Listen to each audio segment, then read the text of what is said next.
Windsor every time. Hello, None everyone. Of that tack on.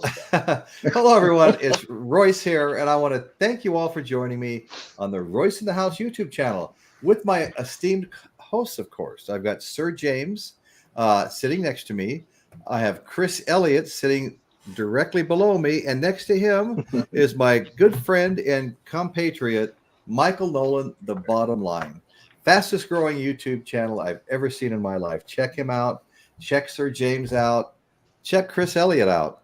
Anyway, so we're going to get into this show now. And, 8 months ago, I did an actual live podcast where I reported that Sammy Hagar was putting together a tribute tour for Van Halen. The interesting thing was, just prior to Sammy trying to put that together, David Lee Roth and Alex Van Halen were also trying to put the same tour together, a Van Halen tribute tour. So there was a little bit of a competition there. But what I found really interesting is they were both trying to hire as the guitarist Joe Satriani, also known as Satch. His nickname is Satch. And so, I wanted to explore that for a minute before I get into it. And we'll talk about a couple of the other personalities before we really start talking about what's actually going on. Okay, so Joe Satriani. Why Joe Satriani of all the amazing guitar players out there? Well, first of all, he is an instrumentalist. He doesn't really sing, maybe a little backup here and there, but he had 18 studio albums, 5 lives, 4 compilations, and he got 15 times nominated for a Grammy Award. His best album, Surfing with the Alien. I had that on a CD and one other, and I really enjoyed surfing with the Alien. Excuse me, I don't know if I said that right the first time. I'd have to throw the Extremist in ahead of that myself. The Extremist, okay, and I've read that other people would too. But he's the best-selling instrumentalist rock guitarist of all time, the best-selling. Okay, and I saw him. Fortunately, I got to see him play live. It was at the Arlington Theater in Santa Barbara. And it was an Experience Hendrix concert, which it's a concert too that they do with all of these amazing guitar players and everything. And there was a tremendous amount of talent there that night. I caught him a few years later at the Avila Beach Blues Festival. This time Zakk Wylde was there, Buddy Guy was there. I mean, the lineup that they get, because everybody that plays guitar wants to pay tribute to Jimi Hendrix. So they came and they kept coming, And you talk about 2 of the best concerts I ever saw. In fact, I described the one at the Arlington Theater for years as the best concert I've ever seen. I mean, you all know I'm a Jimi Hendrix fan, maybe one of the biggest you'll ever meet. But to see all of those people honoring him there at these shows, all of them excellent musicians, it was just mind-boggling. So that's why Joe Satriani. Now, Satriani said he didn't want to learn Van Halen songs. He was afraid that it would creep into his own style. He didn't want that to happen. So although he was a big fan of Eddie Van Halen, he did not want to play Van Halen like Van Halen. Okay. That kind of changed a little bit when he decided to join the tour with Sammy Hagar, right? So, okay. So go ahead. Yeah, please do.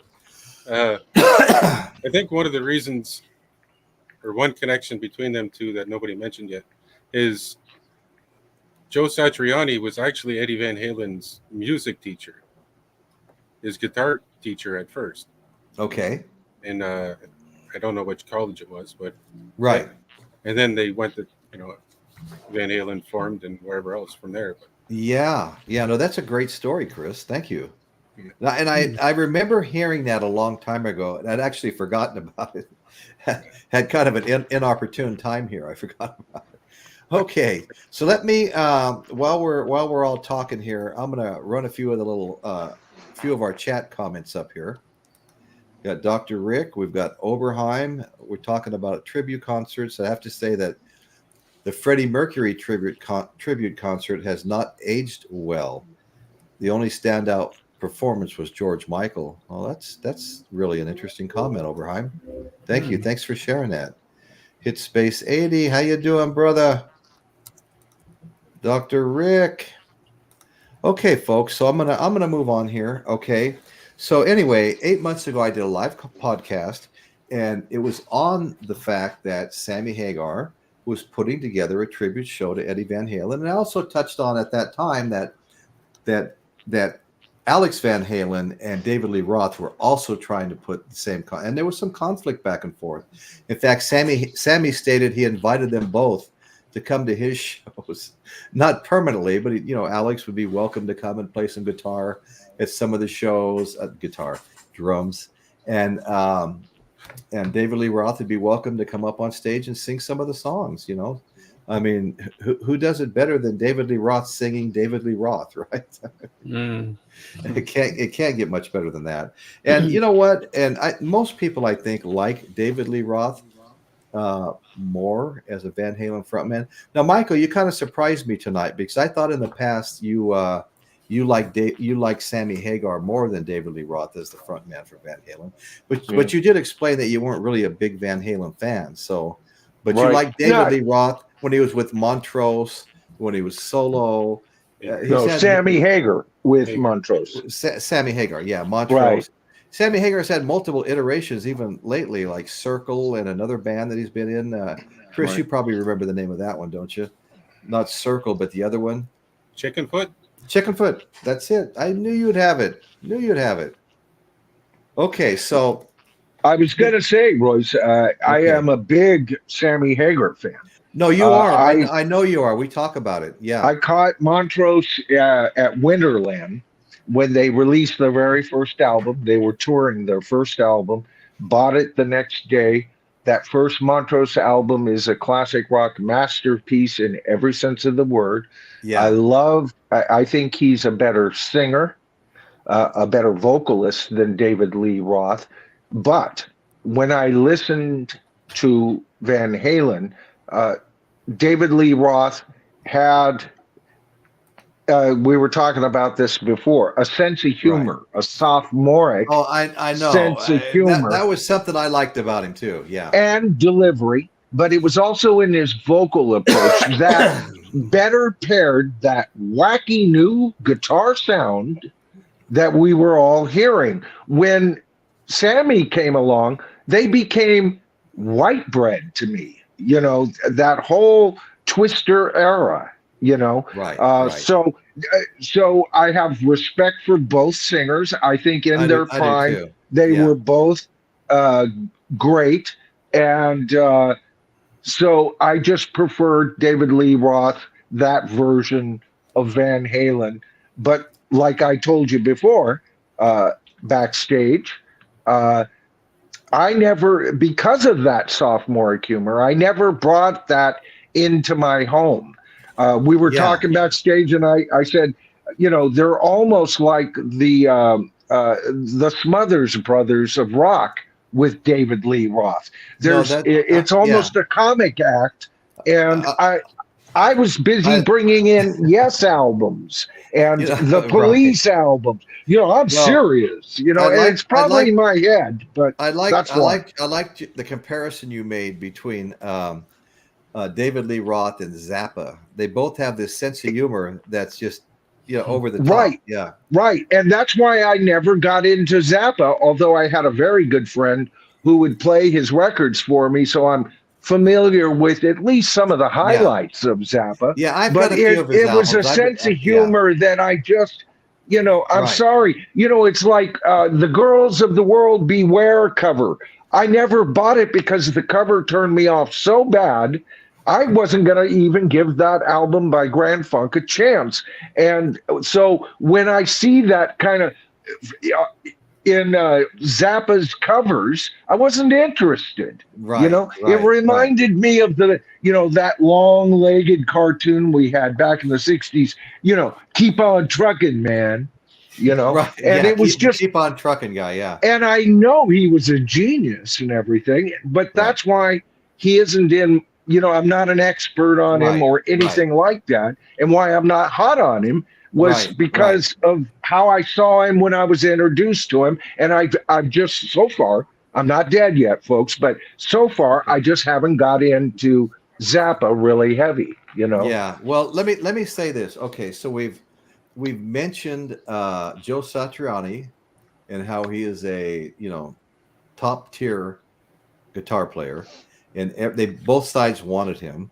And then we've talked a little bit about Sammy Hagar. Now, who else is in the band? Okay. We have Michael Anthony, longtime bass player for Eddie Van Halen. And of course, he was playing bass for the concert that I went to. It's right here at the Paso Robles Fairground. And it was a reunion with David Lee Roth, you know. And I really, really enjoyed it. I think my favorite part of the whole show was when Eddie came out for the encore by himself, carrying a stool. He sat it up, lowered the microphone, sat there on the stool, and soloed for about 20 minutes. And it was just like, I thought I was in heaven listening to that. It was just fantastic. You know? Mm-hmm.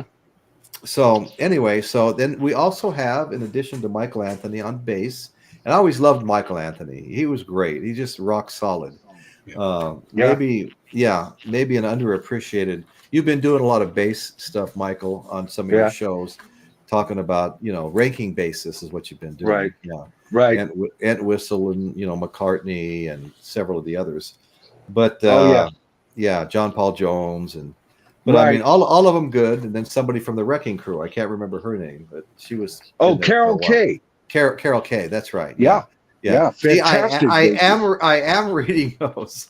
Yeah, you are.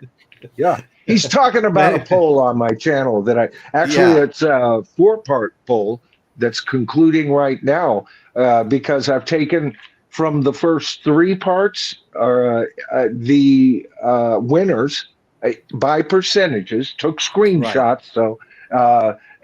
So Sting just barely, I think Sting was the one that just barely edged out the other person they were tied with, but it was time to conclude the poll. Michael Anthony, it wasn't on the list. I don't consider him one of the best bassists in rock by any stretch of the imagination. However, he is a very good bass player. Yeah, and by the way, on this tour, I was telling Royce, I've watched tons of footage of this tour that Sammy's put together. Yeah, he's not Jack Bruce or John Paul Jones. And I have reservations about it. We'll talk about that later on. But the one bright spot that I watched today out of hours of watching them on this tour is Michael Anthony. His solid playing and vocals are really top notch. Yeah, I will say that. So I always liked him. He seemed like just a great all around guy, you know.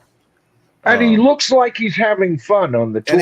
And Sammy Hagar's the same way. They always look like they're having fun. Right. So and they have a good rapport on stage, the two of them. Not so much with Satriani. Yeah, they really like each other, you know. Yeah.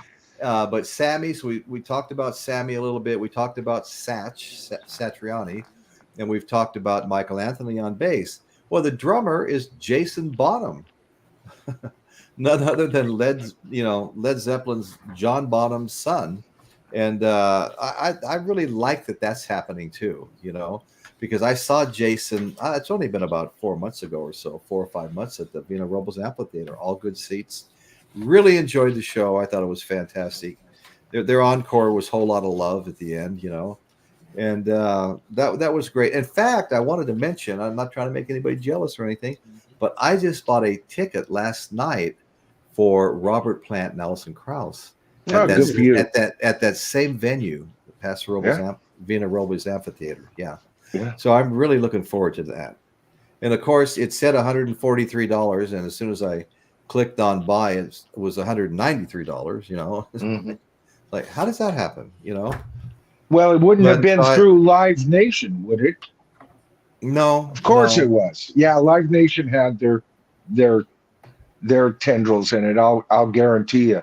Live Nation is running this tour with Sammy Hagar and company. Oh, they are. Okay. Oh, they've got their sticky little fingers into it too. You order a ticket, and you find out it's basically a resale that somebody else bought and is scalping it, I guess, you know. Yeah.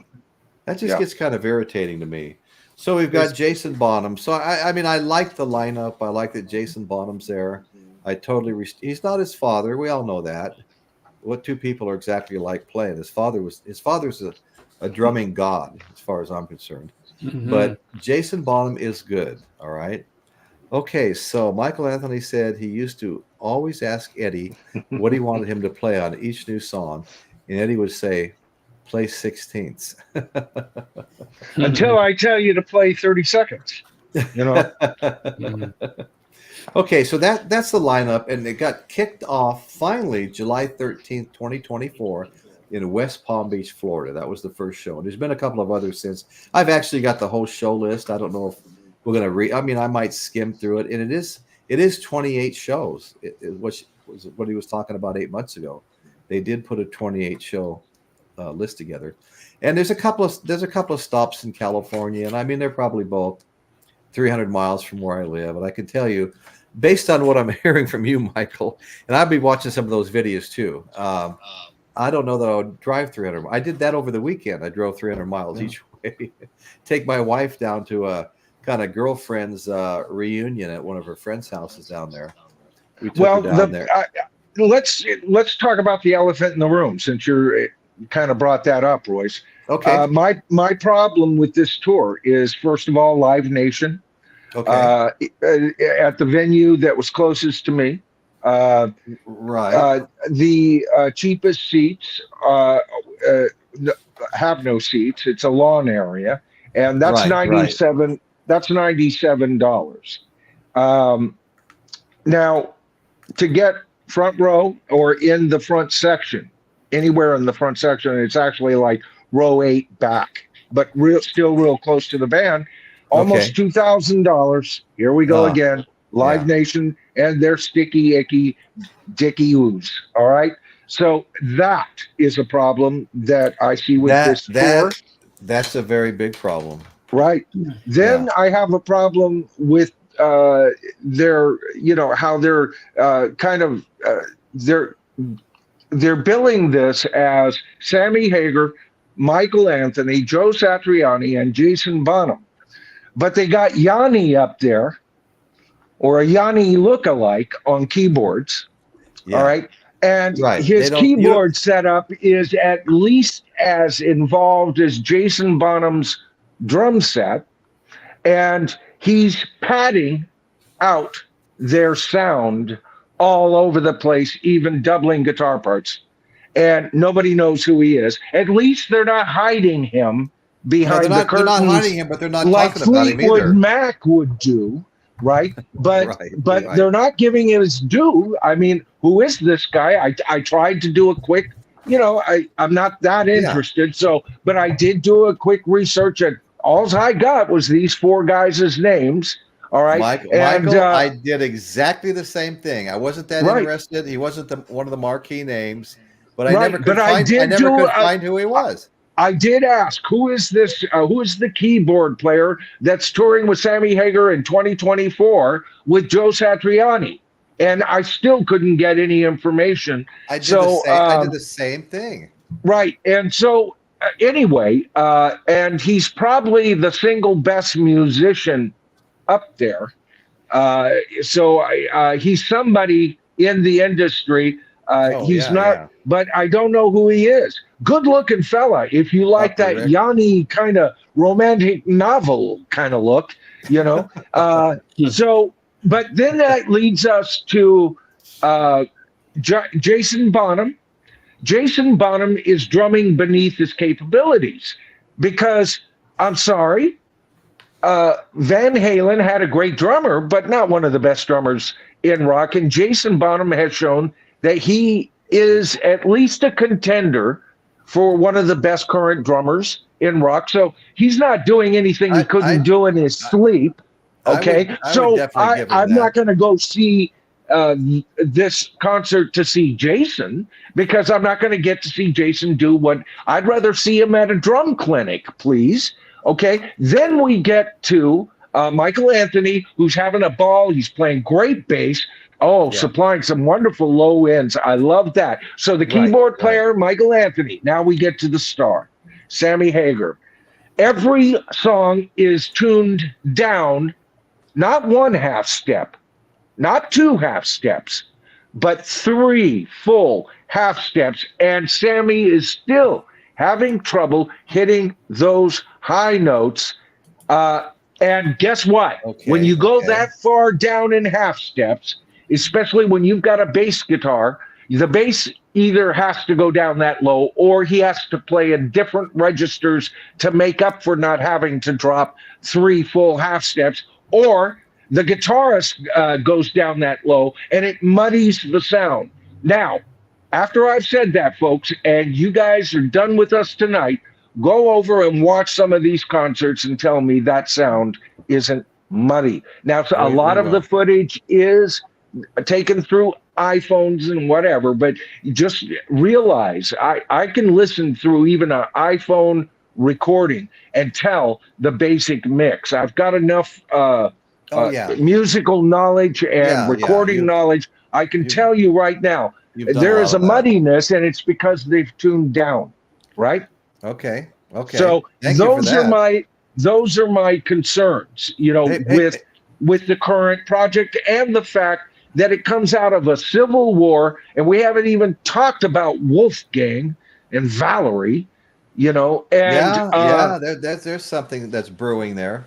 And it should be noted that Sammy Hagar he felt stabbed in the back by Eddie, because before Eddie brought on new management, Sammy Hagar ran the band. He said it was my band, and before I was there, it was David's band. They just had the brother's name in the band, but I was the leader of that band.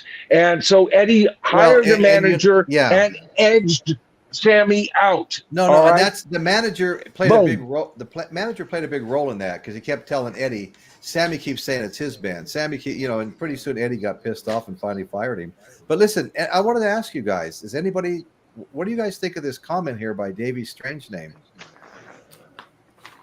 And he played the bass parts, videotaped it, and then gave the tape to Anthony. Well, I don't know if you're right, Davey, but I'll tell you one thing. He's doing a good job, and I'm pretty good at spotting backing tracks. He doesn't appear to be playing to backing tracks, and his vocals are strong, too. So I don't know, but maybe Davey knows something I don't. I hadn't heard that anyway. The next person I highlighted is my nephew, my wife's sister's son, Todd Patterson, who is a hell of a musician. He's got all kinds of songs up. He's got his own YouTube channel, Todd Patterson Masquerade. I recommend. I wasn't aware. Look him up. Yeah, I'll look you up, Todd. I'll sub you up. Yeah. To me, he's a little Pink Floyd sounding, to be honest with you. Oh, cool. Well, then I'll like his music. He plays every single instrument and sings. Oh, wow. He plays all of the instruments on every. Well, Todd, I've done a lot of that myself, so I'm a fan of your approach. I would write and I demo all my stuff. Some of my demos are severely lacking, because I at the time I would have like a Casio keyboard, an old warped Lyle bass, but I had a 4-track, and I had to do all the instruments just because I was married. I had young twin baby boys, and it was easy to direct inject during those years, and I became a recording engineer out of it. So thumbs up, Todd. I'll check you out. Yeah, check him out. I think you'll let me know what you think, Michael. I know you're going to enjoy it. Oh, I if it's like Pink Floyd, yeah. No, I agree with James. I anticipate Eddie didn't give Mike enough respect, the bass player, Michael Anthony.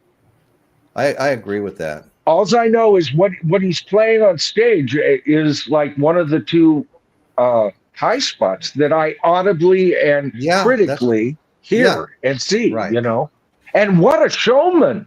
Oh, man, he's still got tons of energy. Matter of fact, he's got more energy than Sammy.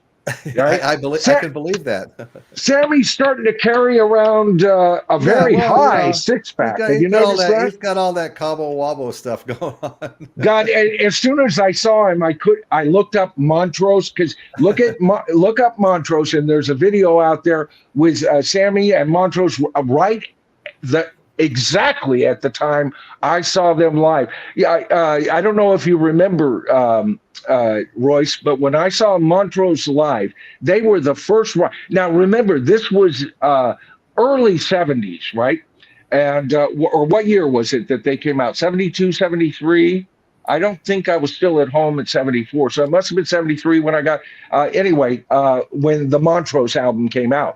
I saw them, and this was a time where people were wearing, well, just getting out of Beatle boots, although I knew a lot of people still wearing them, but getting into, like I wore Italian leather boots because they were rock and roll, or motorcycle boots were rock and roll. And all four of these guys, the drummer was barefoot.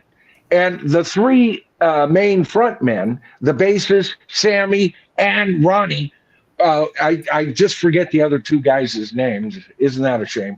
But they were a great band. But, right. You know, were all wearing freaking tennis shoes. And I went, I mean, I was stunned because I go, that's not rock and roll. And yet I was literally transfixed by them. And so when you look up this video of Sammy in his prime, especially when he's wearing the yellow satin pants, you girls beware, because there's a banana at large, you know. But oh man, he looked like a rock god. His hair was perfect. His voice was perfect. And oh my God, you know, I could see why Montrose had, you know, because Montrose had a big ego. When he started that band, he was the name. Right. All right. Those guys didn't have anything. I mean, he had already been with several big named groups.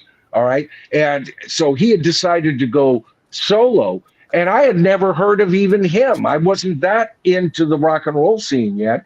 I got to tell you, Royce, that's why I say Sammy in his prime could rival Robert Plant in his prime. I don't. Well, okay. I said rival. Rival. I said rival. Okay. All right. He would be one of the Plant peers. All right. He'd be right up there with David Coverdale. All right. Or Glenn Hughes. Glenn Hughes from Deep Purple doesn't get enough credit, by the way. That guy can sing better than David Coverdale. You know, when he sings on those Mark 3 and 4 albums, what is it, Burn, Stormbringer, and Come Taste the Band, man, I think he's on Come Taste the Band as a vocalist. But first of all, you got to understand, we'll get back to the subject at hand, but he's a great bassist, and he never saw himself as a bassist. And if you, I love Roger Glover, and he's my favorite in Deep Purple. But truth be known, Glenn Hughes was a better bassist than Roger Glover, and he could rival any lead singer in rock and roll. That man had soul. So Sammy's on that level, all right? I'm really picky about that. Now, I don't consider David Lee Roth on that level, even close to that level, but his showmanship and his vocal delivery, the comic sophomoric approach brings him into a great vocalist realm, right? No, I agree. The sophomoric, attitude and comedy is really great. Now, I want to throw out a shout out to Caitlin Stoddard, Caitlin's Magical Corner. Caitlin's got a great show. I think Michael, you and I were both there just the other day, and Caitlin be her name. Caitlin be her name. That's right. Well, check out Caitlin's Magical Corner, everyone. And then we've got Groovy Lisa here as well, and Groovy Lisa has a great show too. Check out both of these people, folks. I hook up with them when I can. If I see Lisa or Dusty or Caitlin, or as a matter of fact, I don't think I got to actually type in, but I saw James last stream that he did. So announcing he was going to be on the show tonight. So these are all great channels, folks. Yeah. And they support Royce and we support them. So absolutely awesome. Yeah. Thank you, everybody. So as you might have already suspected, the set list is heavy on Van Halen songs. Yep. Was anybody confused about that? I mean, if Van Halen anthems, in fact, everything from Jump to Ain't Talking About Love, and all those other great songs. Well, I have the whole list of the songs, you know.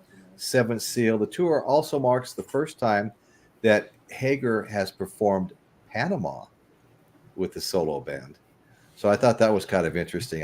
It was Panama where I noticed they were 3 full half steps down. That was the song I went, he isn't quite hitting it. I don't have perfect pitch, but I have a good enough ear that I can pick up 3 half steps difference, you know. Yeah, no, years ago I was taking guitar lessons from a guy named John Bankston, aka Johnny Pozo, because he played at the Pozo Saloon a lot. And the guy could play anything. To be honest with you, he sounded like Robert Plant, you know, and he'd go down to the farmer's market in San Luis Obispo and be just slightly inset into a side street. He'd have his electric guitar and his acoustic guitar there. And he'd play, you know, Stairway to Heaven and all this stuff. And I said something to him about Van Halen one day. And this was back, I think, you know, if not late 80s, very, very early 90s, probably late 80s. And he goes, "Oh, Van Halen, that's just garbage." I go, "What do you mean?" He goes, "He's not melodic. He doesn't do his songs aren't melodic. They just don't work, you know." Well, that's the modal playing I was talking about earlier. You know that I'm not a big fan of. Yeah, you know. No, that's right. Right. And I go, "Yeah, they are, man." He goes, "They're not melodic." I go, "Yeah, they are." And he goes, "Well, sing me one that's melodic." And I went, "Panama. Panama, ha ha ha." He just shook his head. I was really just at that point. I was messing with him. Should have just came up with "I'm Your Ice Cream Man" or something like that. Well, and it's got to be said that Van Halen is in my top 10 guitar players list. Yeah. Due to my respect for what he's done, but we were talking about I'm not a fan of modal playing, so I'm not a major fan of Joe Satriani. I wasn't a major fan of Steve Morse with Deep Purple, and I wasn't a major fan of the album tracks that weren't the hits with a lot of Van Halen's actual playing. He stayed in the modes too long, and I do like a couple of modal players. Jeff Beck could play modes. Oh, Jimmy Page could play modes as well, but he didn't anchor himself a whole lot into it. But of course, Richie Blackmore, all of these 3 guitar players are in my top 5, by the way, folks. Richie Blackmore could go into modal playing, but he based it on modes that were out of the 17th and 18th century. Mozart, he even admitted to that. And then he would resolve it with the blues playing that Richie could do as well as any other blues guitarist. And Eddie Van Halen just wouldn't resolve it quite like that. But Chris Elliott, before we got on, he told me Women and Children, right, Chris? First. Women and Children first.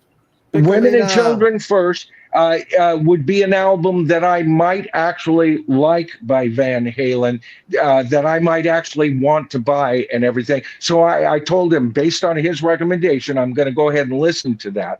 But I do respect him. I wouldn't rank him in the top 10.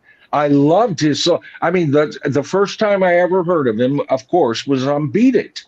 And I went, who the hell is that? You know? And of course, the press was on fire about him from that point. And so I discovered him like everybody else. And I was already well into my 20s when he hit, early 20s. But I was also at a very, I go into, my life is like anybody else's. You know, when I was a teenager, I was very liberal-minded. And then in my early 20s, trying to define myself as a man, I got a little bit more, conservative-minded. Then I went to college in my 30s, later 30s, and I became a liberal. And then finally, I am wherever I am today, which is, I don't even want to get into. But the whole deal was when Van Halen came out, I was in one of my more conservative-minded, more serious-minded periods, and that can kill an artist to a listener. You know, I'll bet you a lot of our listeners tonight have done that with bands. Well, I did, like Loverboy, who's opening for him. I can't stand Loverboy. You know, Yeah, oh no, God, now if you got to go and pay this kind of price, you actually got to sit through Loverboy. Oh, no, not me, thank you. So guys, speaking to Guitar World back in November, and we're talking about Satriani right now, when the idea of this Van Halen tour was way out in the distance. I mean, this is July now. This was back in November. It's been a while. Satriani told the guy interviewing him, "I'm going to have to do some mental therapy just to help me deal with the fact that my playing is not going to sound like Eddie Van Halen's playing." I thought that was. By the way, Royce, I thought that was pretty funny.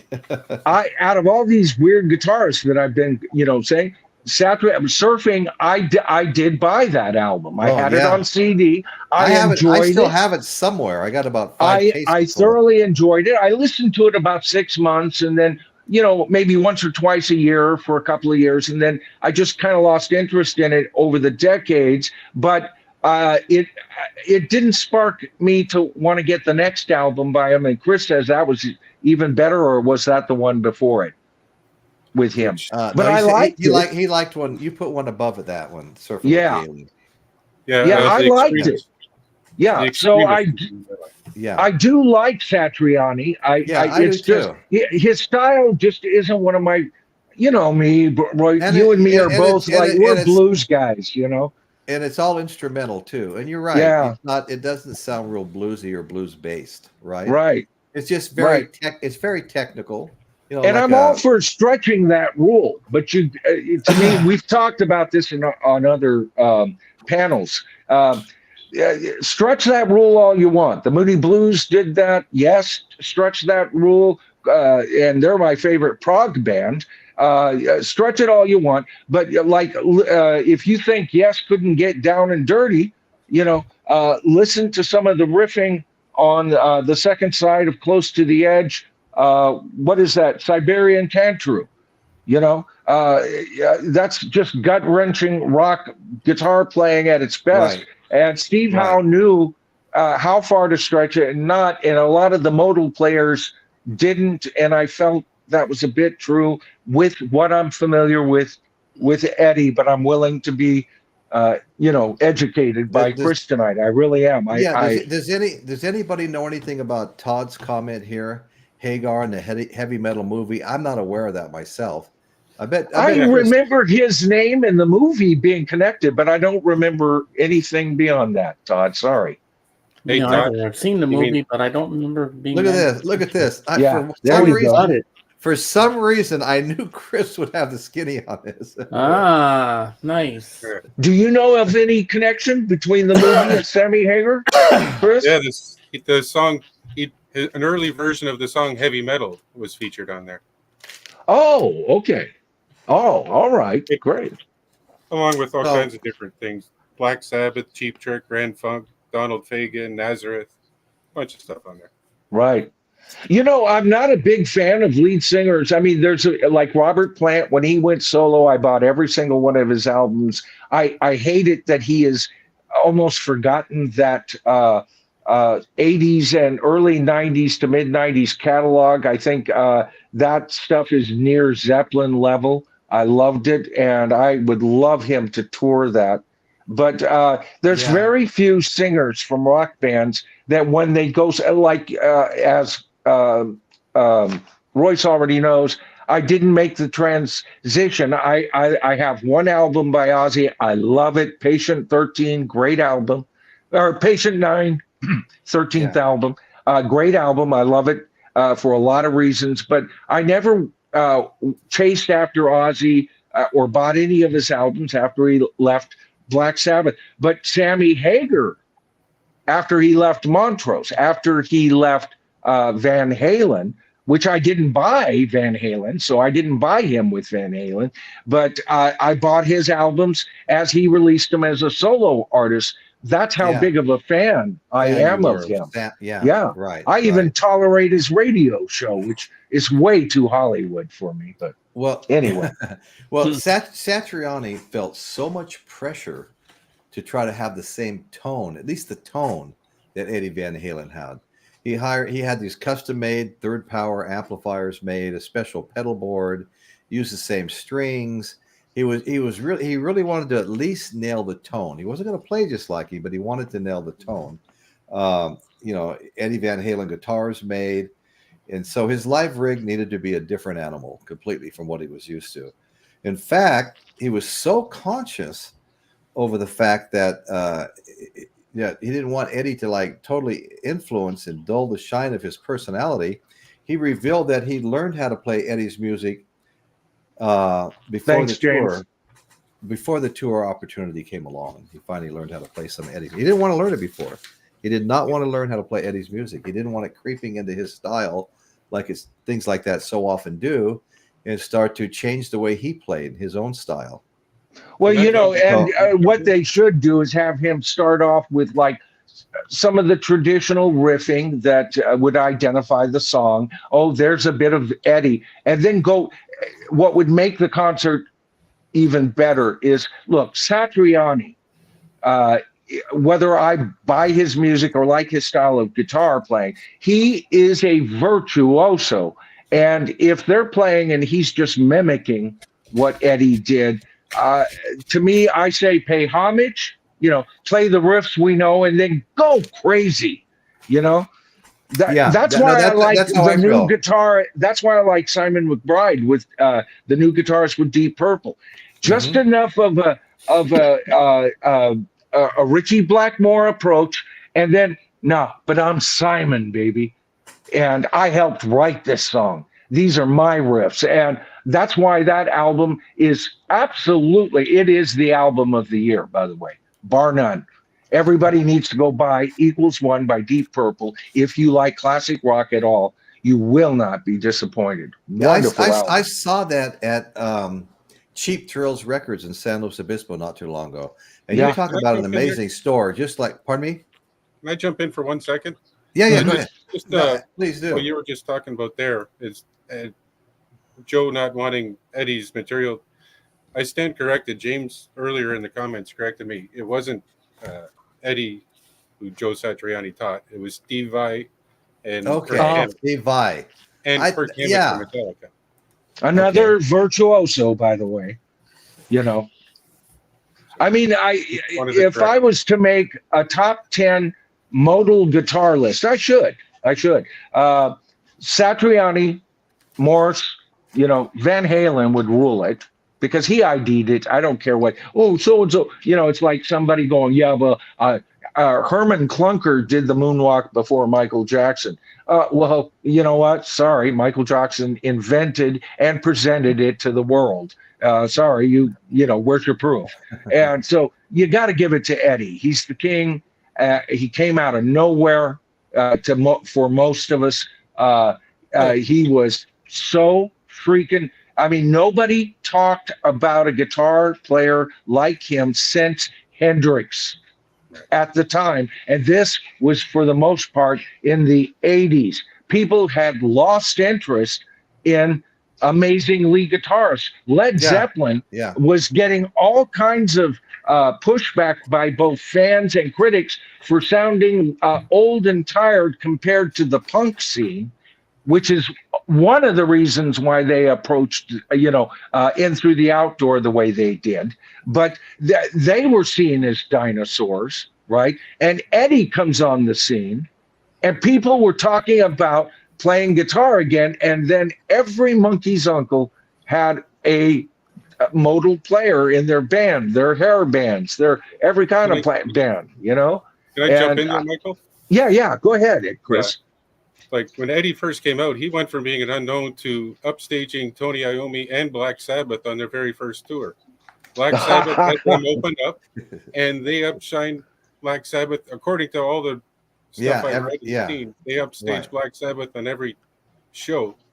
So right off the bat, he was already upstaging Tony Iommi, so that's not a bad start. No, that's not a bad start. Yeah. Hey, look at this. We've been joined by Breakfast Kings of Loyola. Good to see you, brother. Good to see you. Come on, man. Thanks for checking us out tonight. And Fox Ochaka has joined us. But I wanted to say that, Satriani had gotten the call from Alex Van Halen as well, and David Lee Roth. And he kept saying, I don't know how to play Van Halen. They kept saying, no, you're the right guy for the job. And he'd say, no, I'm not going to do it. I don't know how to play Van Halen. Then they'd call him back 3 or 4 weeks later, and they'd go through the same routine over and over again.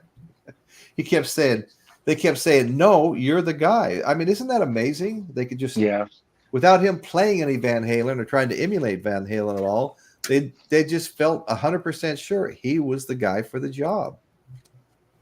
Well, he'd be on the short list for any band that even played, had to replace a guitar like Eddie.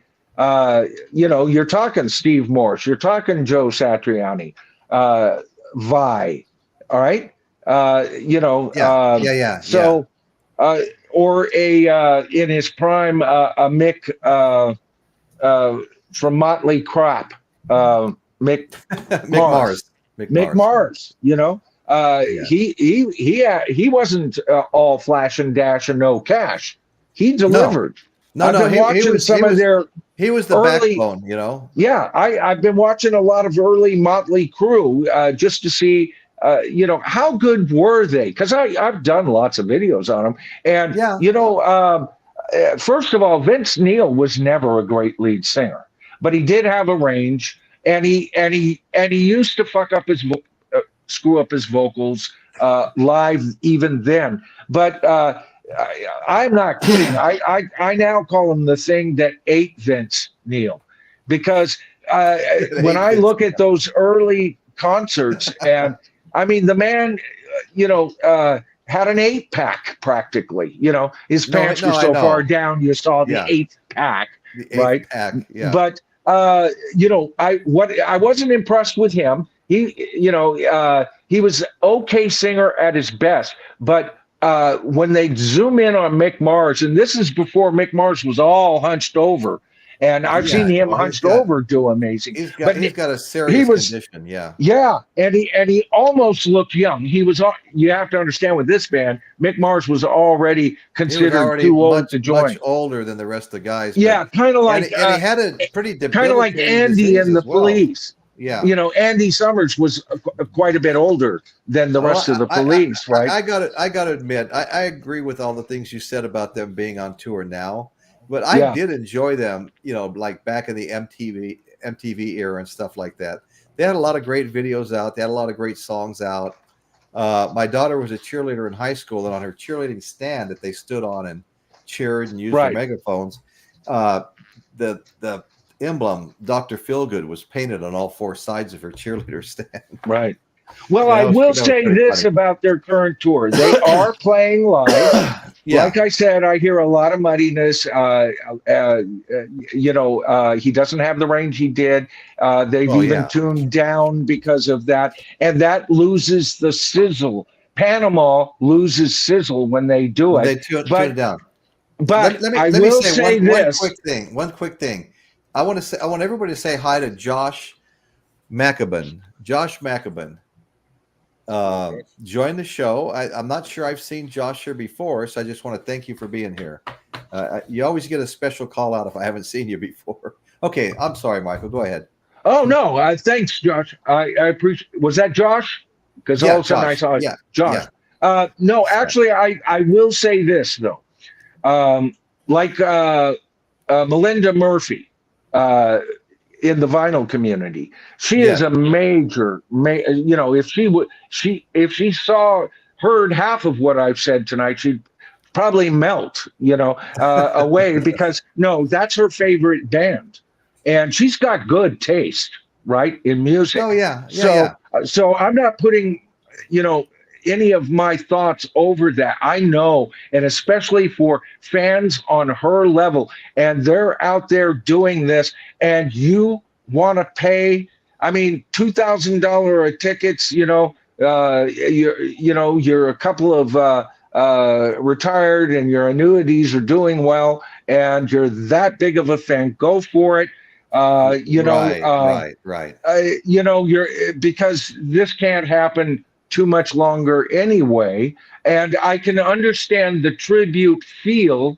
So if you're emotionally attached to Van Halen's music, this is a tribute to Van Halen, then go for it, and have no fear. I always look I'm at a point here, Royce. If any tour has this many negative connotations, it's harmful to rock and roll. It's one of those tours that I'll feature on my channel in the future, by the way. Yeah. I hadn't thought about it until you brought this up. So you've germinated a future video on my channel, because I want to cover these things that I've talked about tonight in a proper way. It's never easy being cutting edge. You know what I mean? But before I put that video together, I will listen to that album, Chris. All right. Yeah. And I'll take all of that into consideration. Dr. Rick did what you did earlier, Michael. And the only reason you guys aren't seeing my ears perk up when you mentioned Jimi Hendrix is because I have headphones on. Yes. But Dr. Rick says that at the time, Eddie was really the first fresh player since Jimi. Yep. And I definitely go along with that. I mean, very unique. Right. And Jimi was unique. Yeah, so Jimmy's in my top 5 as well. Probably higher on Royce's list than on mine. But baby, if you're in my top 5 guitar players, you walk amongst the holy, right? And the one thing I like, Jimmy Page. I think he's the best player in rock. But and then my number 2 player would be Jeff Beck. All right.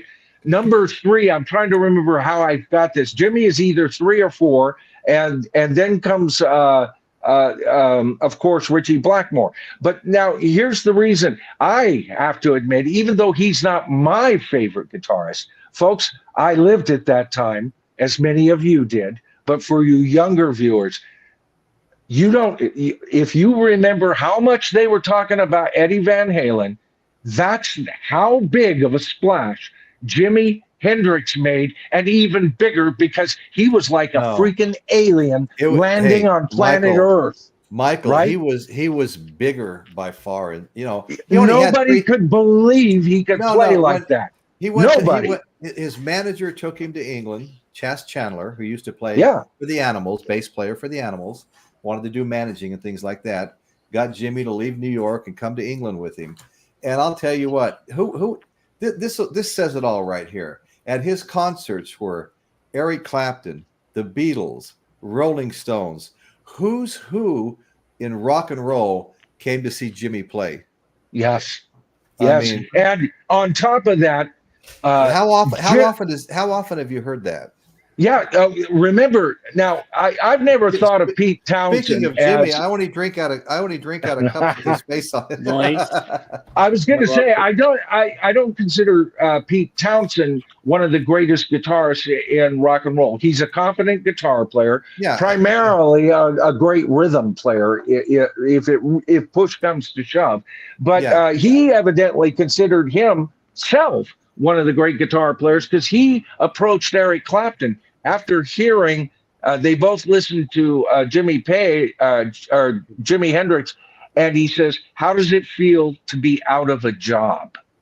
To the great Eric Clapton, right? Who Jimi Hendrix that moment held in reverence. I mean, Jimi Hendrix openly said Eric was better than him. But that's how everybody felt when they saw Jimi Hendrix. It was just insane. You're out of a job. And us people who were just barely listening to guitar or learning guitar, it was like, I'll see you in about 10 years. I heard the first time Clapton saw Hendrix play, he was backstage trying to light a cigarette, and his hand was shaking. He looks up at his buddy that took him and goes, "You didn't tell me he was that good." Yeah. So, as a matter of fact, his arrival was, if not as big as the Beatles, it was the sub 6.9 earthquake that happened between the Beatles and Led Zeppelin. All right. Well, it was a seismic shift in music. There was nothing like the Beatles landing at the head of the British invasion in 1964. Right. There's never been anything like that, and there'll probably never be anything like that again. But they sat at his shows in England. Everybody wanted to see him because they were all blown completely away by him. Right. And matter of fact, take a listen to the solo on Taxman, that's not George Harrison. That's Paul McCartney doing his best freaking imitation. Of course, he recorded it forward, but he chose the notes so that they would sound like a Jimi Hendrix solo or that type of psychedelic solo. Right. So, of course, Paul McCartney, who wasn't a bad guitarist, as a matter of fact, he could have been a lead guitarist in any rock band. I wouldn't have put him in the top 20, but he's very competent.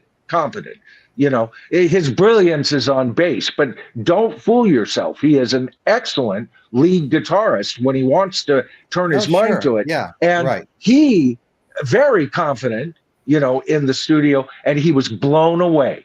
John Lennon blown away. George Harrison gone, you know, well, maybe I'll wait another year to start playing guitar again. Maybe I'll sit with my sitar for another 6 months, you know. That's funny. You know, because really, and then he, you know, Hendrix, you know, he got it was like you couldn't cut him down, but at the same time, there was so much jealousy coming from the rock heraldry. Sure. You know, because first of all, he was a black man coming into a predominantly white art form, even though the predominantly white art form is based on a predominantly black art form, blues, right? But by the time Jimmy comes, you know, it was pretty much a white sound based on a black background, and Jimmy comes right in and going, I'll sound more white bread psychedelic than any of you. I mean, it was like, not only was he a black guitarist, but he sounded like he was from freaking Mars. He didn't come from any race. He was like from another species. That's how, you know, it's been a while since we've done a real big show on him, Royce. All we need to do is figure out another angle on how to cover him than we have in the past. Because you know what, we can do that. Yeah, we can do that. Because the Earth's pole shifted just slightly when he arrived. Oh, absolutely, you know? absolutely. Yeah. And Eddie was the first and only guitarist since. Where's the big excitement? Well, after Eddie, there hasn't been. As much as I loved Jimmy Page, he didn't even come close to having the impact Jimi Hendrix had on the music world. Right. I mean, look how good Joe Bonamassa is, and yet look how popular. Nobody's talking. I mean, you know, Joe Bonamassa fans know how good he is, and people are slowly learning about him, but nobody's talking about him like he's the new guitar god that they should be talking about. Because, see, with guitarists like the guitarists I just mentioned, those top 4 or 5, and I'd include Santana in this mix too. Oh yeah, I love Rory Gallagher, right? David Gilmour. These guitarists had something to say. They had a vocabulary, and each of them offered a vocabulary we quite didn't hear before that particular guitarist. Where are these new guitarists? Where are the new guitarists with a new vocabulary? No, I don't hear it. They're not even in new bands I like. You know, like you know, I love Dirty Honey, but I don't hear any guitar that's coming out where I can go, oh, is that good thing? Because you know, Jimmy's got white hair now. He's not going to be around much longer. No, none of them are. That's sad. That's the sad thing. But look at this comment from Raymond here. He says, just enjoy the music or go home. 2 members of Van Halen are giving their best in 2024.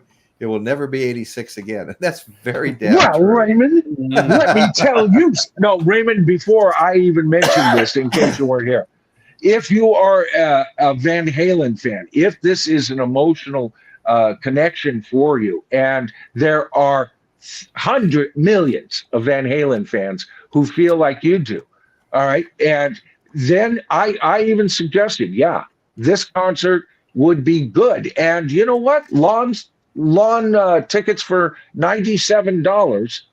That's not bad. That's not bad. But to get up close to them to really see your heroes, that's going to cost you a pretty penny, close to 2,000. So Josh here makes a point that needs to be made. I love Stevie Ray Vaughan, and he is amazing. His high string is a 13. His smallest string is a 13. People are playing. I couldn't believe that. People are playing 9s, 10s. You know.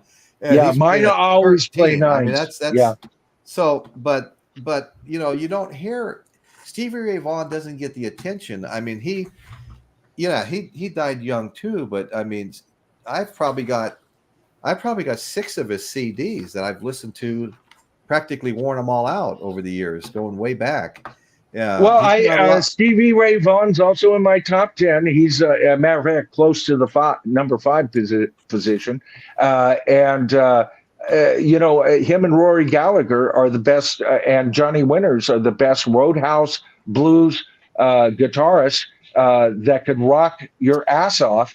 And Stevie Ray Vaughan could also play Hendrix on top of that. Stevie Ray Vaughan was almost a clone of Hendrix. Stevie Ray Vaughan could have played with the Wrecking Crew, because listen to his guitar work on what I consider a much maligned album because it was too popular. And so all the David Bowie fans go, oh no, I like Ziggy Stardust the best. His best album was Let's Dance.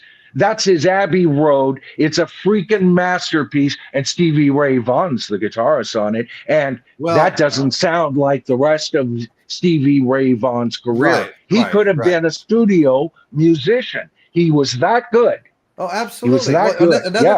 Another thing about Stevie Ray Vaughan is he did do a lot of Jimi Hendrix covers. Yes. And I don't know if that in some way held him back because he's so much like Jimi Hendrix. But Chris, no. I think some guitar players, they can be somewhat considered clones. I think what Stevie Ray did, it was just he took Jimmy's music, he brought it to the 80s and 90s with his own style, but still Jimmy's music, but he just made it his own. I couldn't agree more. I couldn't agree more. Perfectly said. That makes a lot of sense. I'm glad you jumped in there and said that. It's like he was, it's like doing a tribute art piece, you know. But then when he got away from that, he could also play anything that somebody needed him to play. Or when he got to the blues, I'm sorry, he had his own vocabulary, and that's where his true mastery was. He was absolutely a blues man. His oh my God, so many great songs, so many. Yeah, there's a second half to the story of with Let's Dance, because was it Jackson Browne and David Bowie? They were at the same concert, and they first saw Stevie Ray Vaughan. Yeah, and so David Bowie said, okay, come on and do this album and tour with me. And Jackson Browne fronted him the money to record Texas Flood, his first album. No kidding. Oh, good Lord. I didn't know that. See, so there's a reason why Chris is on this panel, folks, as he has shown several times tonight. That is an amazing story right there. Yeah, I knew there was that he had seen him at a live show and brought him over. You know, I had heard that portion of it. Yeah, Dan's got an excellent comment up here, and I totally agree with it. Yeah. Anyway, Michael, didn't mean to interrupt. Go ahead. Oh no, I agree with Dan on that. That's another thing.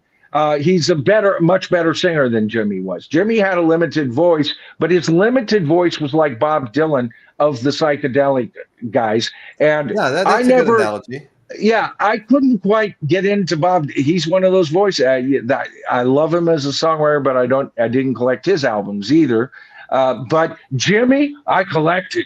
You know, yet it can be said that he kind of had, and he was self-conscious of his voice as well. But it was perfect for his music. He is a wonderful vocalist for Jimi Hendrix music. You know. Oh yeah. So yeah, I absolutely love Steve Robertson's comment here. Often overlooked is Prince, and Steve, I often talk about Prince.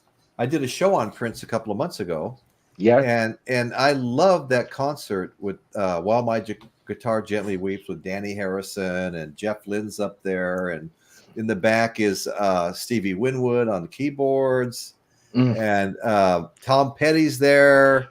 I mean, and all of them are getting inducted they're all that very night getting inducted into the Hall of Fame.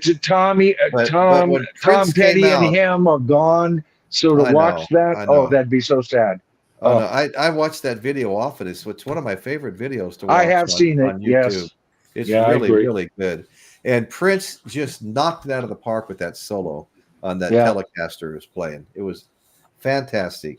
You know what, guys? Bear with me for a minute. I got to read part of the set list, okay? Because it's really, we know it's a Van Halen tribute, but there's some Sammy Hagar. There's some Satriani stuff. It's not just 100% Van Halen. So and like I said, if it was all Van Halen, I would be fine. Matter of fact, it's going to be the Van Halen fans for the most part. Sammy has his own fans. That's right. Yeah. It's really mostly Van Halen. I mean, Good Enough, Pound Cake, Run Around. There's only one way to rock. That's a Sammy Hagar. Judgment Day, Panama, 5150. I just remember those so well. Summer Nights, Ain't Talking About Love, Top of the World, Best of Both Worlds, Satch Boogie, originally by Joe Satriani. Okay. Oh, okay. That's kind of cool. Yeah. The Seventh Seal, Right Now, Why Can't This Be Love, Mas Tequila. Now, you know who that's by. That's a Sammy Hagar original. For sure. Hagar and the Wabos. Okay. Heavy Metal, Sammy Hagar song, I Can't Drive 55. That's kind of a fun Sammy Hagar song, the Red Rocker there. Space Station number 5 and When It's Love. Okay, and let's see they got Montrose mentioned here. It's like Space Station 55 / oh yeah / jump parentheses Montrose / Chickenfoot. I'm not even going to try to explain that. Unless they all covered it, I don't know. Well, Space Station number 5 is a Montrose song. I think it's side 2 off their first that's album. Probably what's going on there with such a good song by Montrose. All of these bands have played it. You know, several of them are Hagar's bands, but so then I think he should do a lot of Montrose. You know, if anything, if he was doing a fair amount of Montrose, and just kind of make it a crowning achievement for his career, that would draw me in to go see him. That would be good. That would be good, Michael. Yeah, that would be really good. Hey, Michael Chavez has jumped in here. How you doing, brother? The engineer almost ran out of tape when Stevie Ray Vaughan was recording Riviera Paradise. Oh, that's an awesome story. Oh, wow. Man. Thank you. I listened to that thanks for CD sharing earlier that. today. The in-step CD with Riviera Paradise. I listened to that earlier today. God, beautiful, just beautiful. Wow. Yeah, we lost a giant, and you know, in the silliest, stupid of accidents. It's not like he was, you know, well, he may have been for all we know, but he didn't drink himself to death. He didn't drug himself to death. He didn't get a horrible disease. He was touring, and he had just done a show. I think he had just done a show, and him and Bill Graham were taking a helicopter, and that, you know, God, sad day. Yeah, it was a benefit show they were all at. Jeff Healey and Eric Clapton both refused to get into the helicopter, and Stevie Ray unfortunately decided to do so. And that's history. Does anybody know anything about what Breakfast Kings of Loyola is talking about here? Thoughts on Gary Clark Jr.? Not sure. Well, I know Gary Clark is a guitarist. I'm trying to remember who he plays for. Did Gary Clark play for Ozzy at one point? Somebody's going to have to help me here. And I don't remember hearing his name associated with Ozzy. Yeah, no, I think I don't remember him being junior, but maybe that's just my false memory. You'll have to let us know, Breakfast. Yeah, let us know, Breakfast King. Okay, Stevie Winwood is no slouch when it comes to guitar. No, Stevie Winwood is an amazing musician. He was a child prodigy, playing in his brother and dad's band. I think he was 7 or 8 years old. He was a genius. They would take him into a bar and set him at the piano and turn him away from the audience so people couldn't quite pick up on just how young he was. But no, what he's amazing. I'm not surprised. I wouldn't be surprised to hear that he was great at every instrument.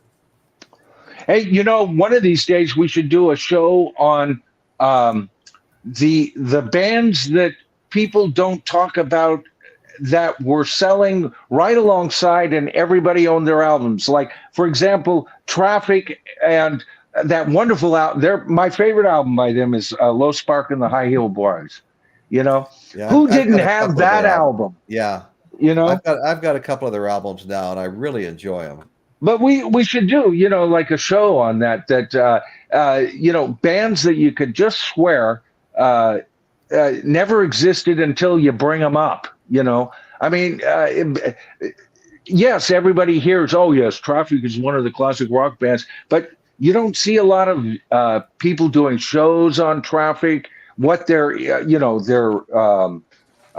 influences were and who they influenced, Dave Mason, and all of that stuff, Yeah, I want to tell Dan Goucher that I do remember that. It's been a while, but I do remember it.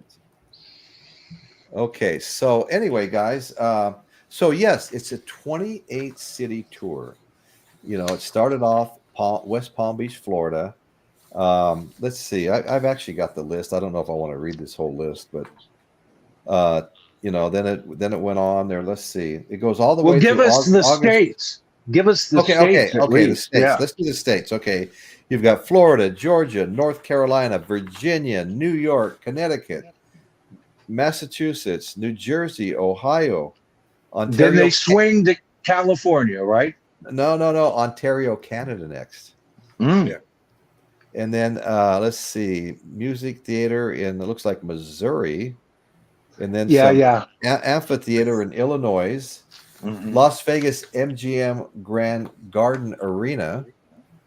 Mm-hmm. I could maybe, I used to go to Vegas a lot when my family lived back there because I grew up back there. It's been a while though, but that would be kind of August 9th. That's just too soon. I'm not ready to do this. August 11th, Colorado, Caitlin, did you hear that? There you go, Kate. Okay. August 13th, Washington.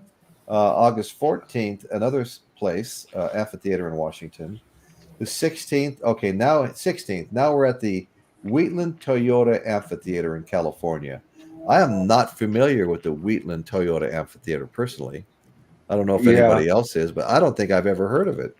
Maybe it's new. Yeah, I know. I don't know of it either. What was the venue that I was looking up just before getting on the show? That's another thing. This Wheatland Toyota Amphitheater crap. And what was the one that I saw? Oh, how about the Jiffy Lube Arena, Royce? So when you people hear me talk about Live Nation, all right, they're ruining live rock on so many levels.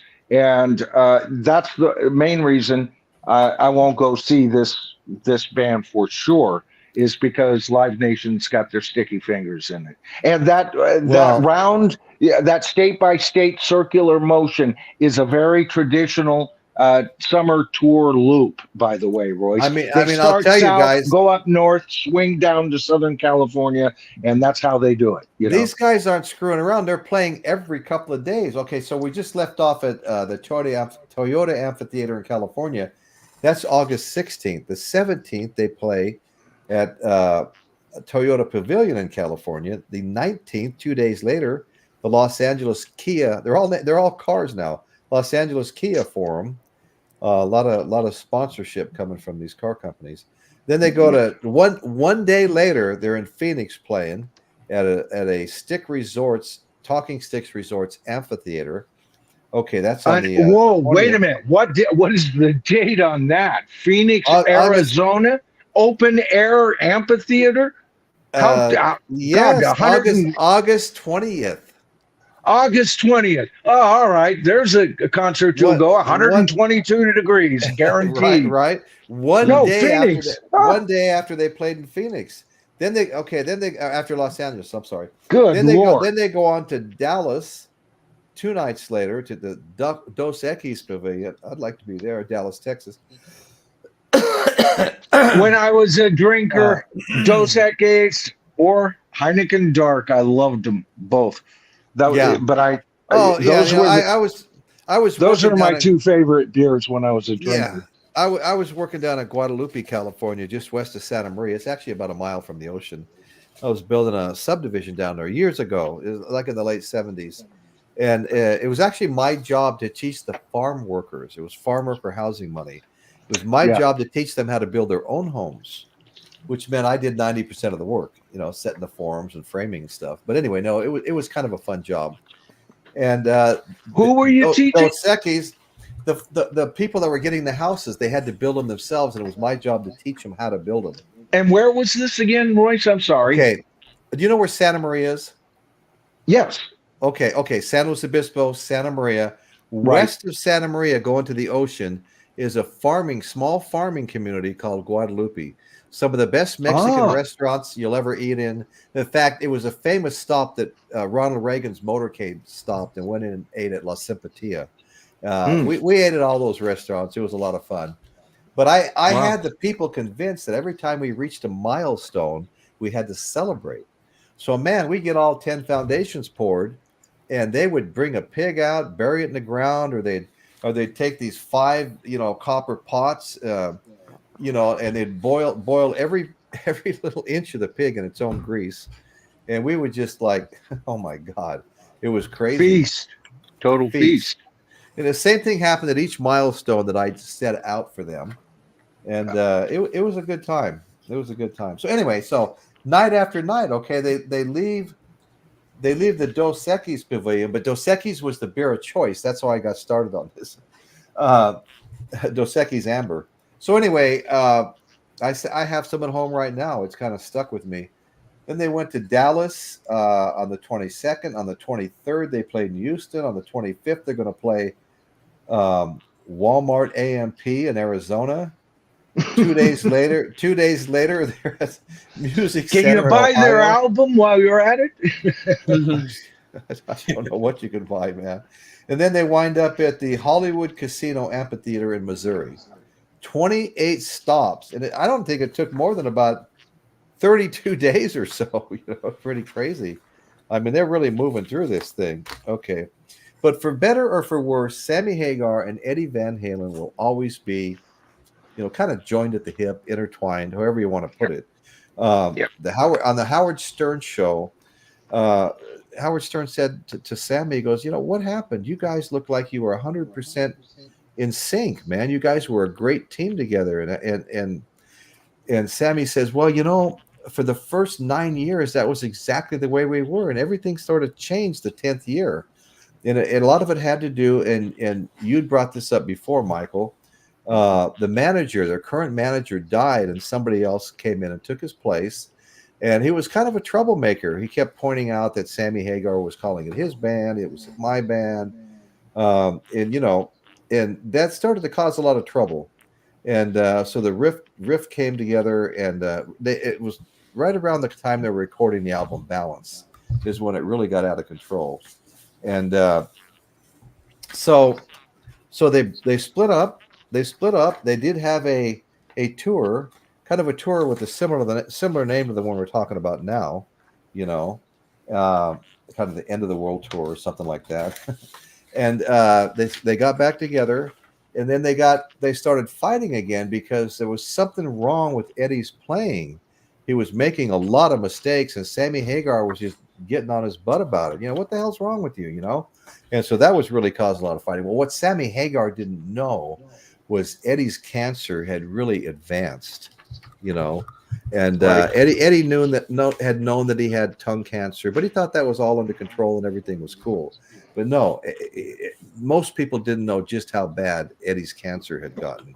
So it took a long time for them to reconcile from that. In fact, it was some comedian, Lopez, I think's his name, came to Sammy and said, "Hey, man, Eddie's dying, man. You need to go reconcile with him." And Sammy, sorry, I'm throwing their names back and forth. He said he went and they made friends again, and he said it was beautiful. Right on. So I thought that was kind of an interesting. And then there was the Sam and Dave tour, and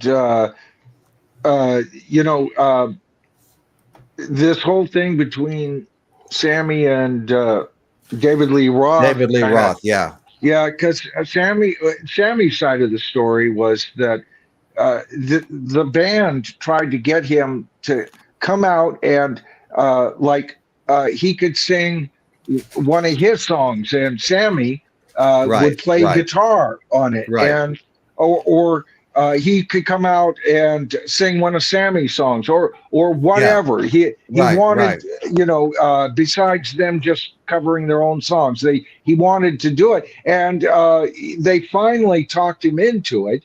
And the very next day, they went to his dressing room and knocked on the door, and all they got was, "Dave's not here." And they go, "Well, no, we're here. We're going to talk about it. Dave's not here." You're kidding me. I mean, yeah, and David Lee Roth is known for shenanigans like this. And they could never, ever, it got so bad. It got so bad that while they had to separate themselves, and while one of them performed, the other was not allowed in the building. Oh, my God, you're kidding me. So, no, I'm not kidding. And he said that David Lee Roth has to have things exactly his own way, but he isn't consistent, and his word is not worth shit, when it got down to it. He almost schizophrenic kind of reactions from him and all of that. Okay. So, wow. I don't know, crazy. But that's kind of Sammy's story. I didn't have time to look up what David had to say about it. Chris or James, do either of you know? Because there must be interviews with David telling his side of the story on that. Oh, well, maybe somebody in the peanut gallery knows. In fact, this has been a war. This has been a war leading up to this concert. David Lee Roth wants to do it. And then Sammy wants to do it. No, Wolfgang won't allow it. Wolfgang's doing his thing. Nobody, this part of the band won't play with that part of the band. And it's just a sad state of affairs compared to if they all got their heads out of their asses. They could do a great tribute to one of the best guitar players that ever lived. No, that's really agree. And Wolfgang is getting really good too. I've been watching him play, Dad's music, Dad's way, on a few videos lately, and the guy's really. I have no trouble with, as I had no trouble with Jason Bonham filling in for his dad. It didn't make them Led Zeppelin, but it sure made them close. It was going to be as close as we were ever going to get. That's we could ever possibly get. There was even a DNA connection, a human DNA connection. Yeah. So and we're not talking avatars. We're talking DNA. And to be honest with you, that was the first time I had ever heard Jason Bonham. And I've been trying to catch up on what he has to offer, and I've heard him play some great stuff. But this concert, he's just covering for a very good drummer, but not, it's not like he's got to cover John Bonzo Bonham, or he's got to cover Gene Krupa. He's just got to cover, Van Halen's material. And I feel like they've got him on a harness, first of all. And I didn't notice him doing a lot of the backing vocals, and he's a fine vocalist. But maybe I just didn't see the parts where he is doing it, or they've got the camera off him when I saw that. Yeah. But I kind of see he's just up there, so they have a 4-man marquee, really. Okay. Because he's not being challenged. Satriani, I haven't listened close enough. If he goes off on his tangents, then that's good for him. But there is a murky mix here, and it's because they're tuning down. And And there's way too much keyboards and backing shit being played by Yanni, the keyboard player. The keyboard. Okay. And it's so obvious visually when you're looking at him. His station, there's the 3 frontmen, and then on the riser is Bonham and this Yanni guy. But up on the right is Yanni, Yeah, and it looks like he's got, he's got at least 4 different keyboards, and they're L-shaped. He might have more. I didn't look that close. So each one triggered to sound like something that was on the record, and you hear a lot of pad to the music. You know what I'm talking about? That padded sound of keyboards from the 80s. Yeah, that's what you hear on this, the pads.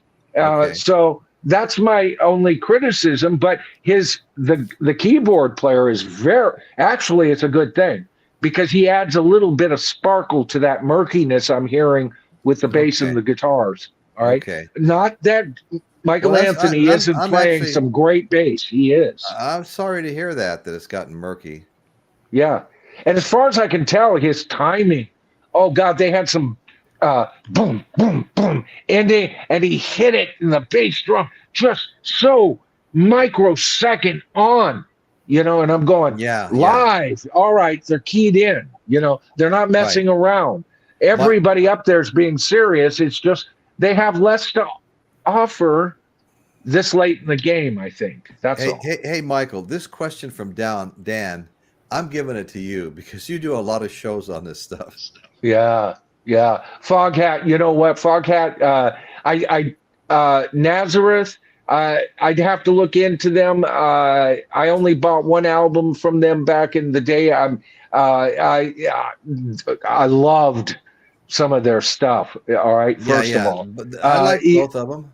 Yeah, but Foghat, the one guy who's left, his name isn't coming to me. He's the only other original member quit last year. He was their keyboard player, and he was just too old. If you looked at pictures of him, he looked 90, right? But now what's his name, who wrote most of their songs? And if you think about it, I'm thinking of a whole different. No, a whole different other band. Okay. It'll come to my head. Yeah, Foghat. Foreigner has who in Foghat is still around touring. I didn't know Foghat was still touring. I saw Foghat, for some reason I'm thinking of who's that?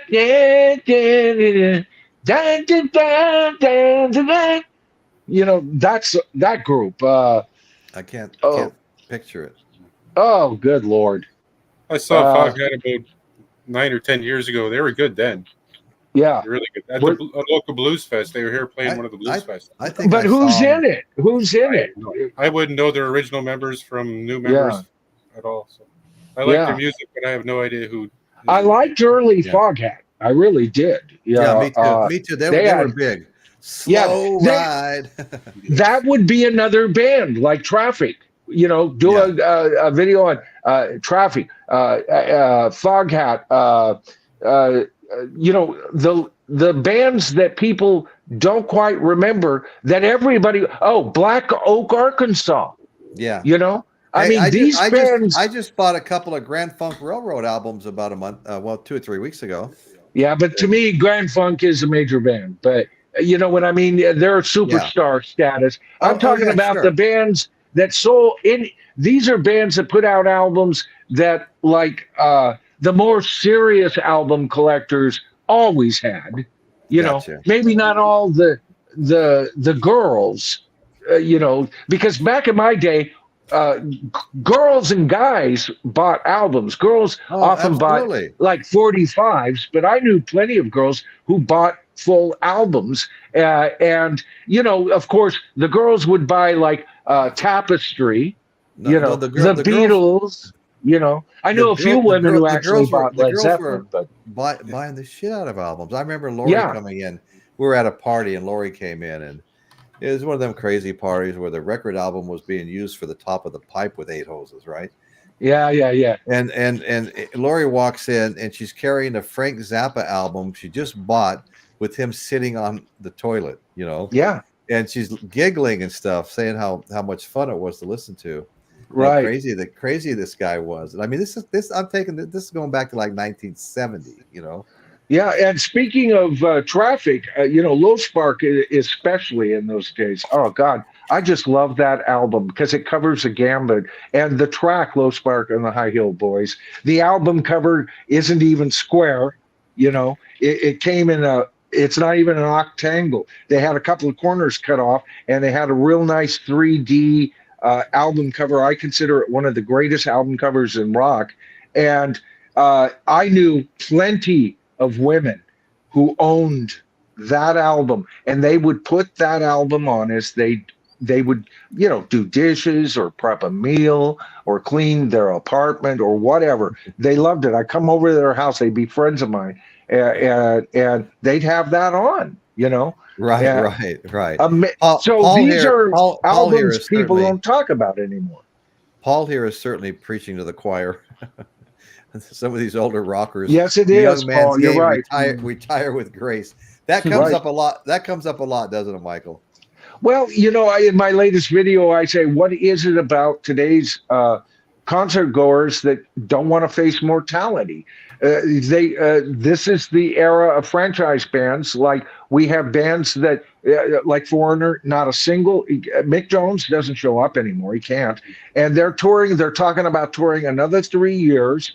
And there's not a single member. They're going to be inducted into the Rock and Roll Hall of Fame, and not a single one of them that's out touring with the legal right to that name will be inducted. They're not going to be in the Rock and Roll Hall of Fame. No, they're not. But they get the fonts, they get the artwork, they get the rights to play the music, they get the right to call themselves Foreigner, and they're going to take 3 full years. And then Jeff Pilson says after that, we're still going to be showing up at just lesser concerts. All right. There's no end. Now, see, this is a franchise band, people.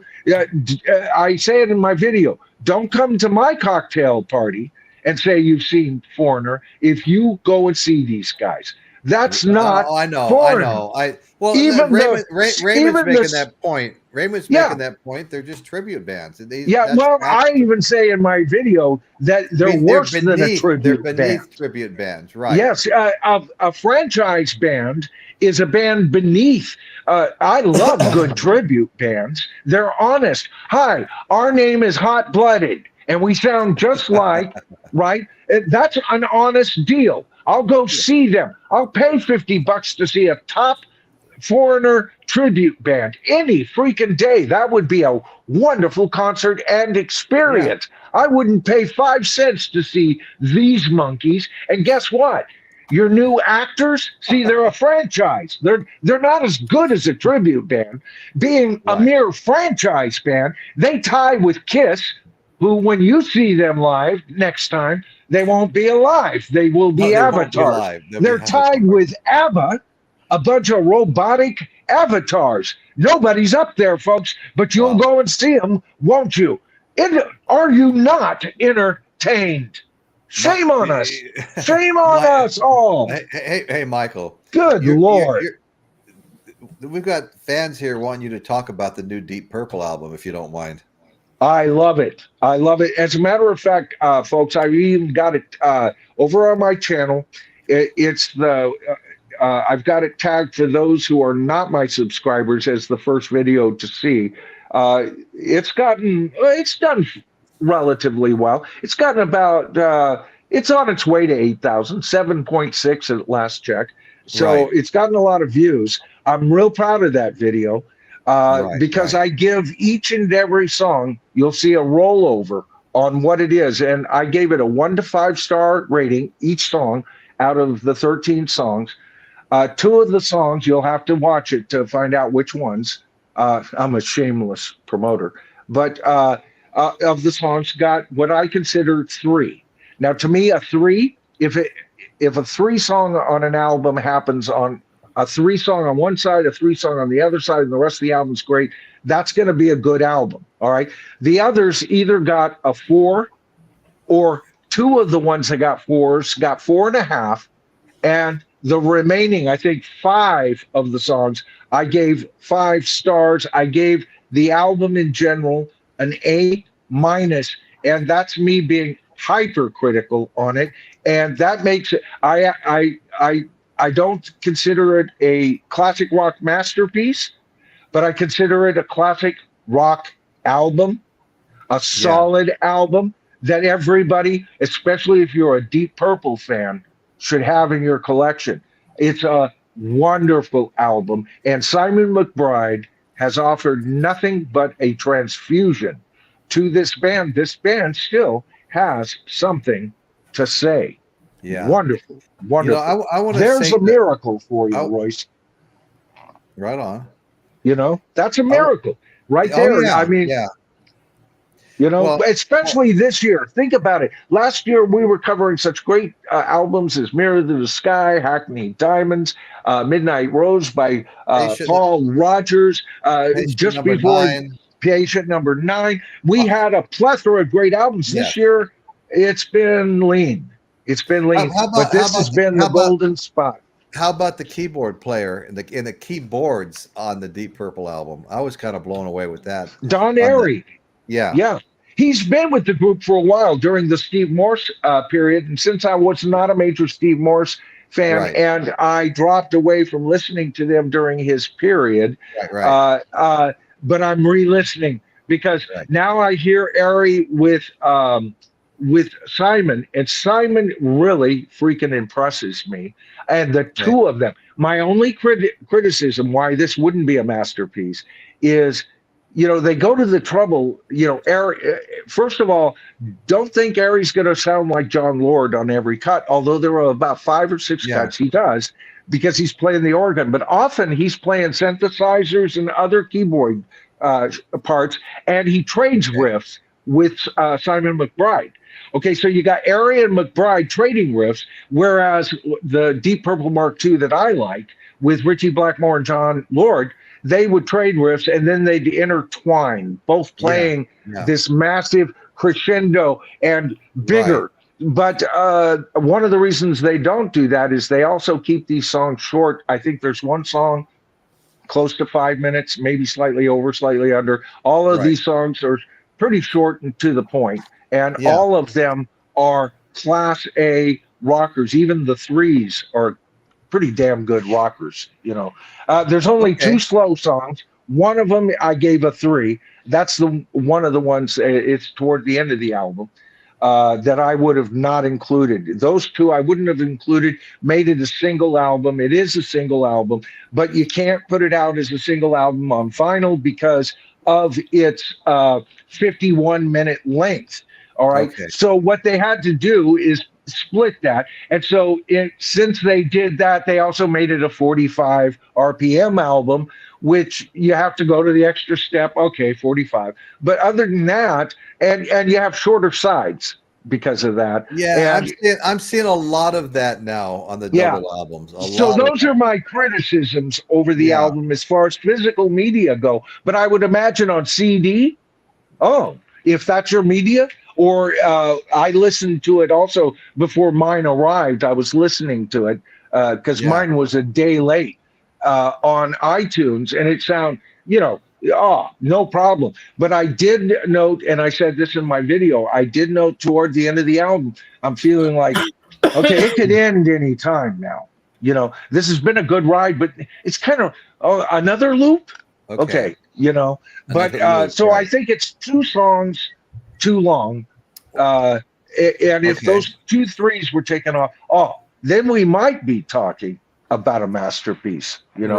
But it's good. It's good. Yeah. Okay. Cool. Thanks for that. I want to say Carla Murray said something about Black Oak, Arkansas, kicking BOC's butt at the Paramount Theater. I just wanted to mention that I saw Black Oak, Arkansas, with Deep Purple, with Black Sabbath, and a whole bunch of other the Eagles. The Eagles were there at California Jam 1 at the Ontario Speedway. Oh my God, I'm jealous. You were at the California Jam 1. Yeah, California Jam 1, man. Damn it, I was about 500 miles north watching that crap on TV, Royce. Oh, shit. Damn you. I am jealous. I don't think I could have admitted that, Michael. That's pretty good. That was not, wasn't that, I can even remember, it was on ABC, wasn't it? It was covered by ABC. I don't know. I was there. I don't know. Yeah. He does that just to get to me, folks.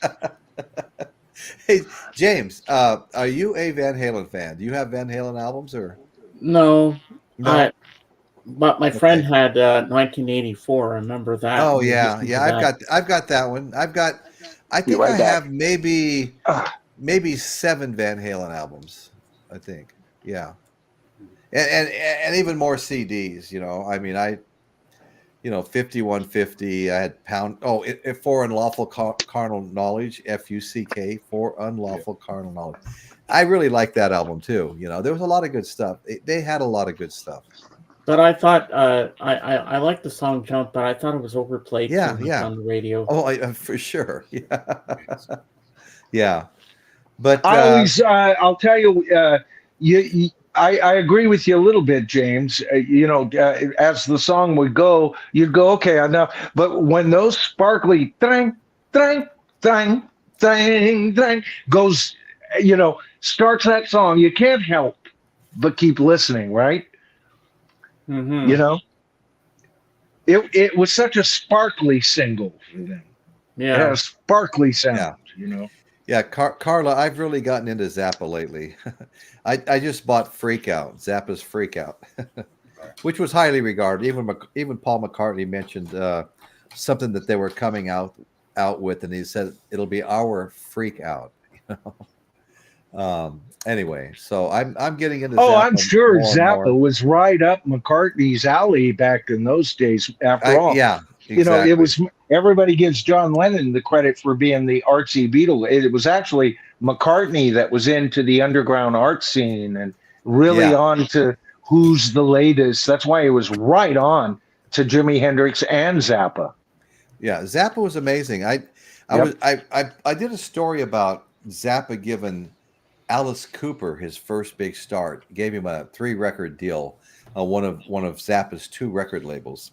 And the whole story where they showed up at the wrong 7 a.m. Zappa was expecting them 7 in the evening. And he signed them not because he thought they were going to be a commercial success.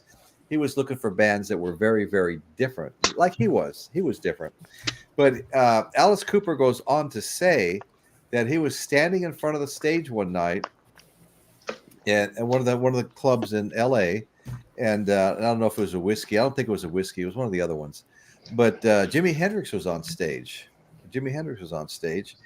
And it was actually Zappa was playing, and Jimi Hendrix came up on stage to join him.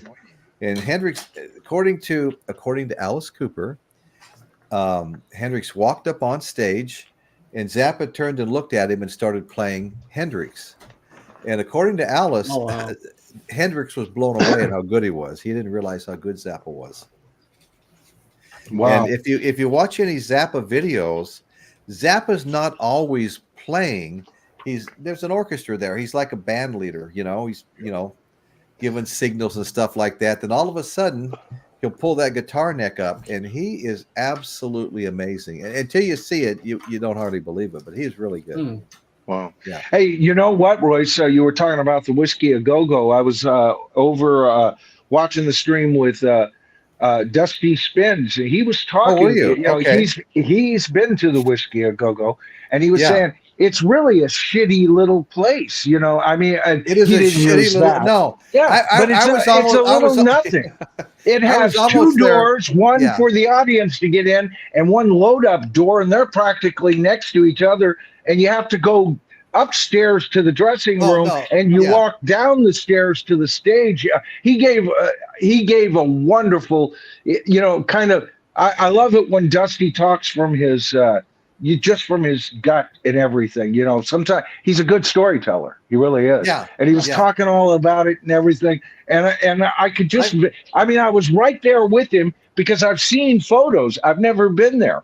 But I've seen photos, so I'm familiar. I've been in there. I almost went in there this weekend when we were down there. Well, I just, because I think I was almost accurate as to how he described it. Does that sound right? what I just sounds said? about right. Lou Mars actually played there drums. Yeah, not too long ago. It was really well. I mean, but years ago too. Years ago. Yeah. But it's weird inside where the drum set has to go up high and all this stuff. You know. Yeah. Yeah. Yeah. Yeah, but some of these venues. I mean, I don't know if it's changed. Yeah. Yeah, some of these venues that we're talking about, Royce and I did a really good show. You guys ought to go back and look at it on the Fillmore East and the Fillmore West. Yeah. But the Fillmore East was twice the size of the Fillmore West, and the Fillmore East only, I think they said it was like a 1,200 or 1,500, but they would have it up to 1,820. Right. 2,000. And the West was half that size or 2/3 that size. And you know what? I just received it today, Royce. I got my copy. It's in red vinyl of Led Zeppelin live at the Fillmore West. January 3rd, I've seen 1969. I can't wait. I've had it for 2 days, but I've been a bit under the weather, so I haven't heard it yet. Right. But I'm get ready for a video coming out on that after I hear that, because that particular performance is historic for those who know about Led Zeppelin. So I had to have it. Yeah. Yep. I think I may have seen that at Boo Boo Records in San Luis Obispo just this past week. Right. It's got a black and white photo of the Zeppelin, on it, and in the back a photo of the band. And some of the songs, they do "Since I've Been Loving You" and another one by Zeppelin that but the others I'm not familiar with. Probably Vance or a Zephyr is way familiar. Something not on the studio album. Yeah, he says I got that back out of the trunk from a guy in Chicago. 42 years ago, Michael. I mean, Vance is the man to talk about. Bootlegs and stuff for Led Zeppelin. He's got quite a collection. No, he does. Yeah, I mean, look at his name, Zepp. Zepp Earl. Zepp Earl. Yeah. No, he's a good guy too. He's got a good show. I love him. Yeah, he's great. Yeah, he is great. I got a question about Sammy Hagar's set list. Do you think they'll be including anything from this album? Let's see, Van Halen 2. I don't. Van Halen 3.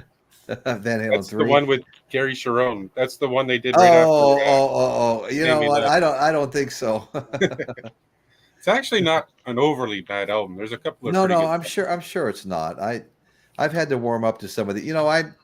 I have a hard time sometimes when these bands switch frontmen and singers. And it's not always easy to warm up to the new guy when you get so used to the old guy. Same with Black Sabbath. Black Sabbath had many different lead singers there, and to me, Ozzy will always be the voice of Black Sabbath. Now, don't get me wrong. I've heard some of the others, and I'm not saying that there's anything wrong with them. In fact, some of them are very, very talented. Well, there's an argument that Ronnie voice. There's an argument that Ronnie James Dio's actually had the superior voice. I've never. Ozzy, to me, I've never thought of Ozzy as a great vocalist, but his voice with Black Sabbath is the perfect voice for Black Sabbath. So that's why after Ozzy left, I wasn't interested in Ozzy as a solo artist, and I wasn't interested in Black Sabbath. But while Black Sabbath was really Black Sabbath, every album, I love them. But even the weakest album. I've really liked Ozzy's solo stuff too. I think some of it is so good. Right, and I despite what I said, and Royce knows I have one Ozzy album, but I have also admitted into the past I don't turn him off when I hear his hits. It's just not quite. He became too razzle dazzle. He was no longer the Prince of Darkness. He was Ozzy playing a caricature of the guy that used to sing for Black Sabbath. And so, for the same reasons I didn't buy Van Halen, I didn't buy Ozzy albums. It was too much flash. for me. Yeah, I know. I didn't think it was too much for me, but that's okay. We all have our different opinions and stuff. Oh no, Royce, I totally respect you and your belief on it. I'm just saying that's how I felt. That's not an issue. I mean, yeah, like Crazy Train and Bark at the Moon, and I mean, well, you've got Patient Number 9, as do I.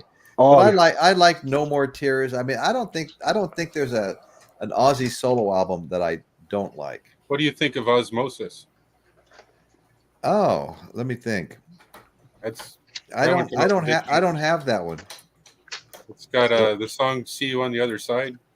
Okay. Oh, "See You on the Other Side." Yeah, I'm familiar with that song. Yeah. Harry Mason, a few other songs on there. Do you have that one? Yeah. Do you? Yeah. The only Ozzy or the only Black Sabbath album I have that doesn't have Ozzy on, I ordered it by mistake. I thought I knew which ones he was on. And it wound up being Ronnie James Dio. Okay, let's see. Okay. No, I've never seen that cover. I've never seen that cover, and I don't think I've ever seen that or heard that album. See You on the Other Side's on there. Perry Mason, Thunder Underground. Not a whole lot of songs except for See You on the Other Side that made the radio, which is what I think makes it even better. But. Oh, okay. Okay. Yeah, no, my collection is not complete. I started buying, some catching up with not just Ozzy, but Black Sabbath. But then I got stalled.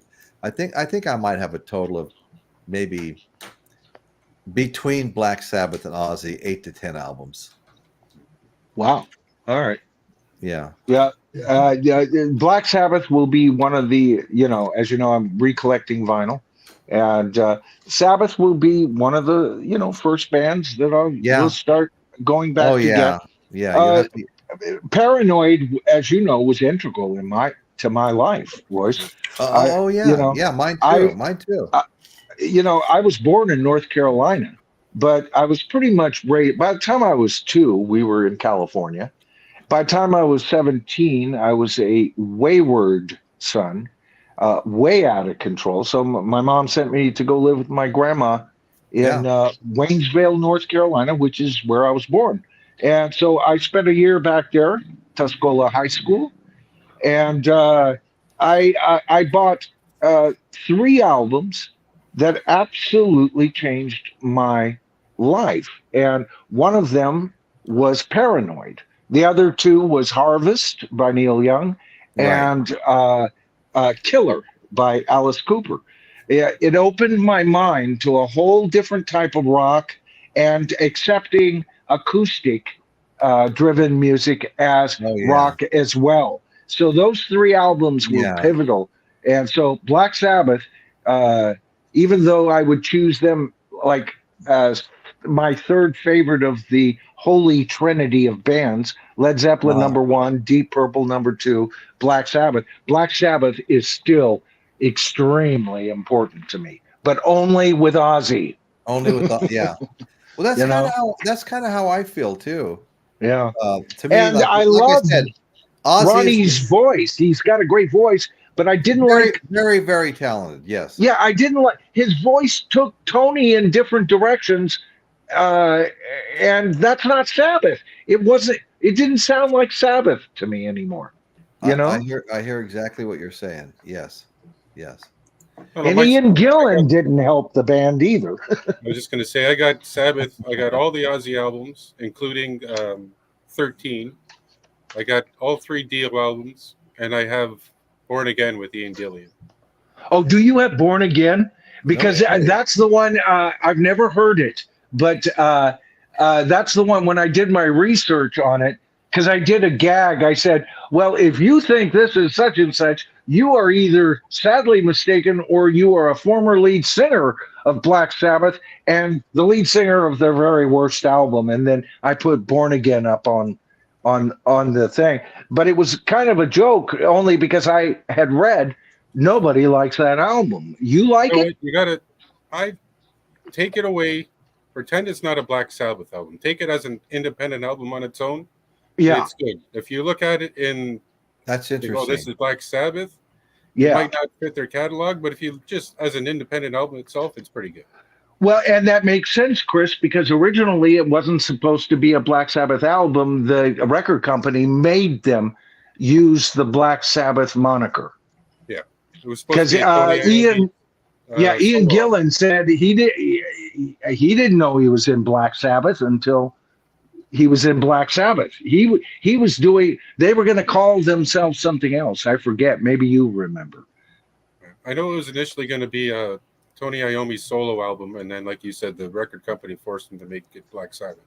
Right. Okay. Good. Yeah. Yeah, Carla. I've always been a fan of Stephen Stills and Neil me Young. too. I just bought a Stephen Stills album. I've been wanting to do that because I haven't had one in a long time. But Stephen Stills doesn't come up enough, because he's such a great singer, such a great songwriter. But what a great guitar player, Yeah. Oh yeah. Yeah. Great guitar player. He was, people, because he was mainly acoustic based, although I've seen him do some great stuff on lead, on electric. But,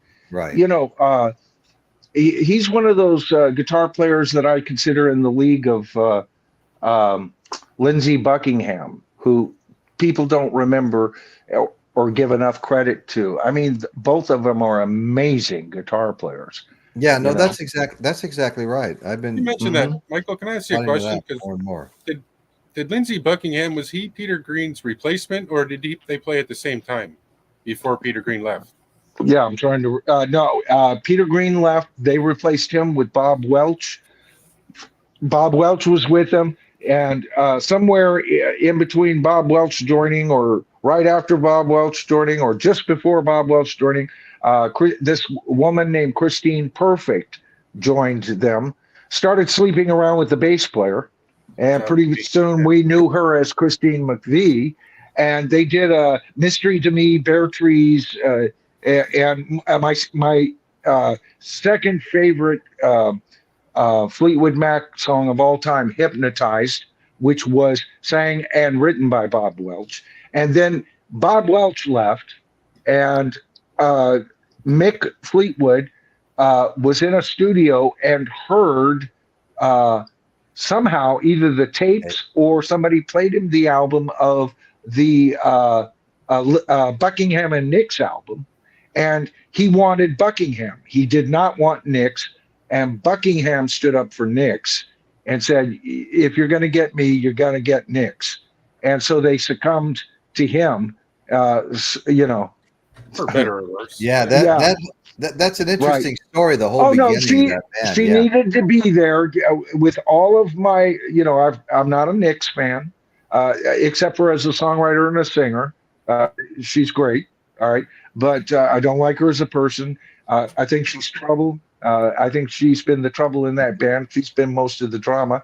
Lindsey early on was equally part of that drama, but he seemed to have grown out of it, and she still holds this resentment and this sway over what is Fleetwood Mac. And Fleetwood Mac is this: John McVie and Mick Fleetwood, and whoever in the freak, sorry, Royce, that they choose to play with. That's Fleetwood Mac. There's nothing wrong with the word freak. Yeah, even Peter Green knew that. He named the band after and he didn't even have McVie in yet. He just liked the name, and so he named it after the drummer and his future bass player. Yeah, I recently read that story. Yeah, and people don't give him. He was a great guitar player, but on top of that, he wrote "Black Magic Woman." Yes, that Santana made so popular. That's a Fleetwood Mac song.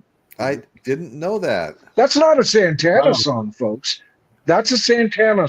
That's a Fleetwood Mac song written by Peter Green. Okay, they use that song, and is that song "Hard to Handle" from the Black Rose, which is an Etta James song. Yeah, and I love that. Shoot, there was another one I used, but on my show on Wednesday afternoons, I do like 3 songs and 1 theme, and they were all cover songs. Wow. For Black Magic Woman, nobody realized it was a cover.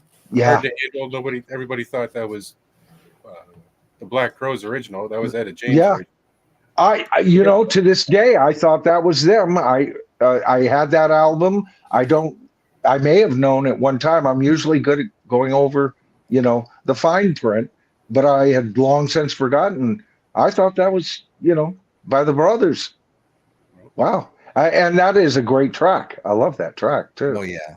Yeah. You know, and you know what, you have to give, you know, we were talking about how artists will take a song and make it all theirs, like All Along the Watchtower. You know, Bob Dylan doesn't own that song anymore. Jimmy owns it forever, right? No point even making any. One of his biggest hits, absolutely. And you don't cover it anymore. You don't make a new version of it anymore. No, you can't make a new version of it. Because that would be like making a new version of Dark Side of the Moon. Who would be fool enough to do that? Oh, right. Oops. Well, maybe Roger Waters. Roger Waters, maybe. Right? What an idiot! What an idiot! Wow. God, what a trash job too. You know, rewriting history. You know, let's rewrite a masterpiece. He is insufferable. No, the man is just too much. Let's throw the Mona Lisa out and have AR give us a new one. Oh Lord, that's next. AI. I knew what you were talking about. That's next. Trust me. Yeah, that's next. Hey, you know about all that? Hey, we'll go back to Fleetwood Mac, and I think there's a song called "Oh Well." Don't ask me what I think of you. You won't get the answer that you want to. Kind of similar, doesn't it? Kind of fit in there. Yeah, I can see that. You know, people forget Fleetwood Mac was very blues driven to begin with. They were right up there with 10 years after Cream, Jimi Hendrix Experience, all the heavy blues. Yeah, they weren't. They were quite influential. Yeah, and I don't even recall them being big in the United States with Peter Green. I learned about Peter Green after, but I was buying their albums with Bob Welch. All right, they had to sell me on Lindsay and Stevie. I was already buying their albums by that point and had bought things from Peter Green. You know, but there, you know, Mystery to Me. That's the one with the baboon, the painting of a baboon on the cover, and he's got his hand in his mouth, and there's cream dripping down. Mystery to Me, you know, where is his hand at? And then Bare Trees, not a great album cover, but somehow the album cover just fits the music on it. And this is where you start to see Christine Perfect / Christine McVie blossom. I didn't need to be sold on Christine. Went after Lindsay and Stevie. She was already their main all-around writer for the band at that point. Especially after Bob Welch left. So, you know. I just want to ask everybody that's still in the chat, please hit that like button, the thumbs up button. It really helps the show. I mean, it doesn't seem like a big thing, but it is a big thing. Yes, the more likes you get, you know, the more likes you get, the closer you get to having the algorithm present your show to people searching for content. So that's it's like a big thing. So that hitting that like and thumbs up certainly doesn't cost anything. Michael? All right, for anybody, you guys here, we're just talking about Fleetwood Mac. I got a couple of CDs of the original band. Oh, okay. Oh, wow. All right. And there's another one here, Live in Boston. Oh, wow. Good. But that was all Peter Green. Never seen either one of them. All Peter Green. Peter Green, yeah. Wow. Wow. Yeah, it's got the live version of "Oh Well," I hear on the radio all the time is from the Rockets. Ah, okay. But you want to hear a really good live version of it on this one here. Ah, there you go. Then you know what, Royce? Swagger with it. Yeah. Yeah. I was going to say, Royce, you know, we were talking about giving this video a thumbs up. I wholeheartedly endorse this channel, folks. And you know what? It is so easy. All you have to do is tap it, man. And you're there. You know, if we can get this video up to even 50 likes tonight, 50 likes, if you know somebody, you know what? If you know somebody and they're only going to watch 2 minutes of it, go over and give Royce a thumbs up. Because when you hit 50, the video might trip and actually catch on. It has a chance because the YouTube algorithm will automatically spit it out to a few more home feeds. All right. So you'll be doing Royce a major major favor big by favor. doing that. Absolutely. Yeah. And if there's anybody that's not subscribed yet, please hit that subscribe button and the notification bell, so you'll get a one-time notification when the next show's coming on. But the subscriptions are, very important for show growth. Keeps us all motivated, gives us a little reward when someone subscribes. And we appreciate that. That's a big thing, hitting that subscribe button.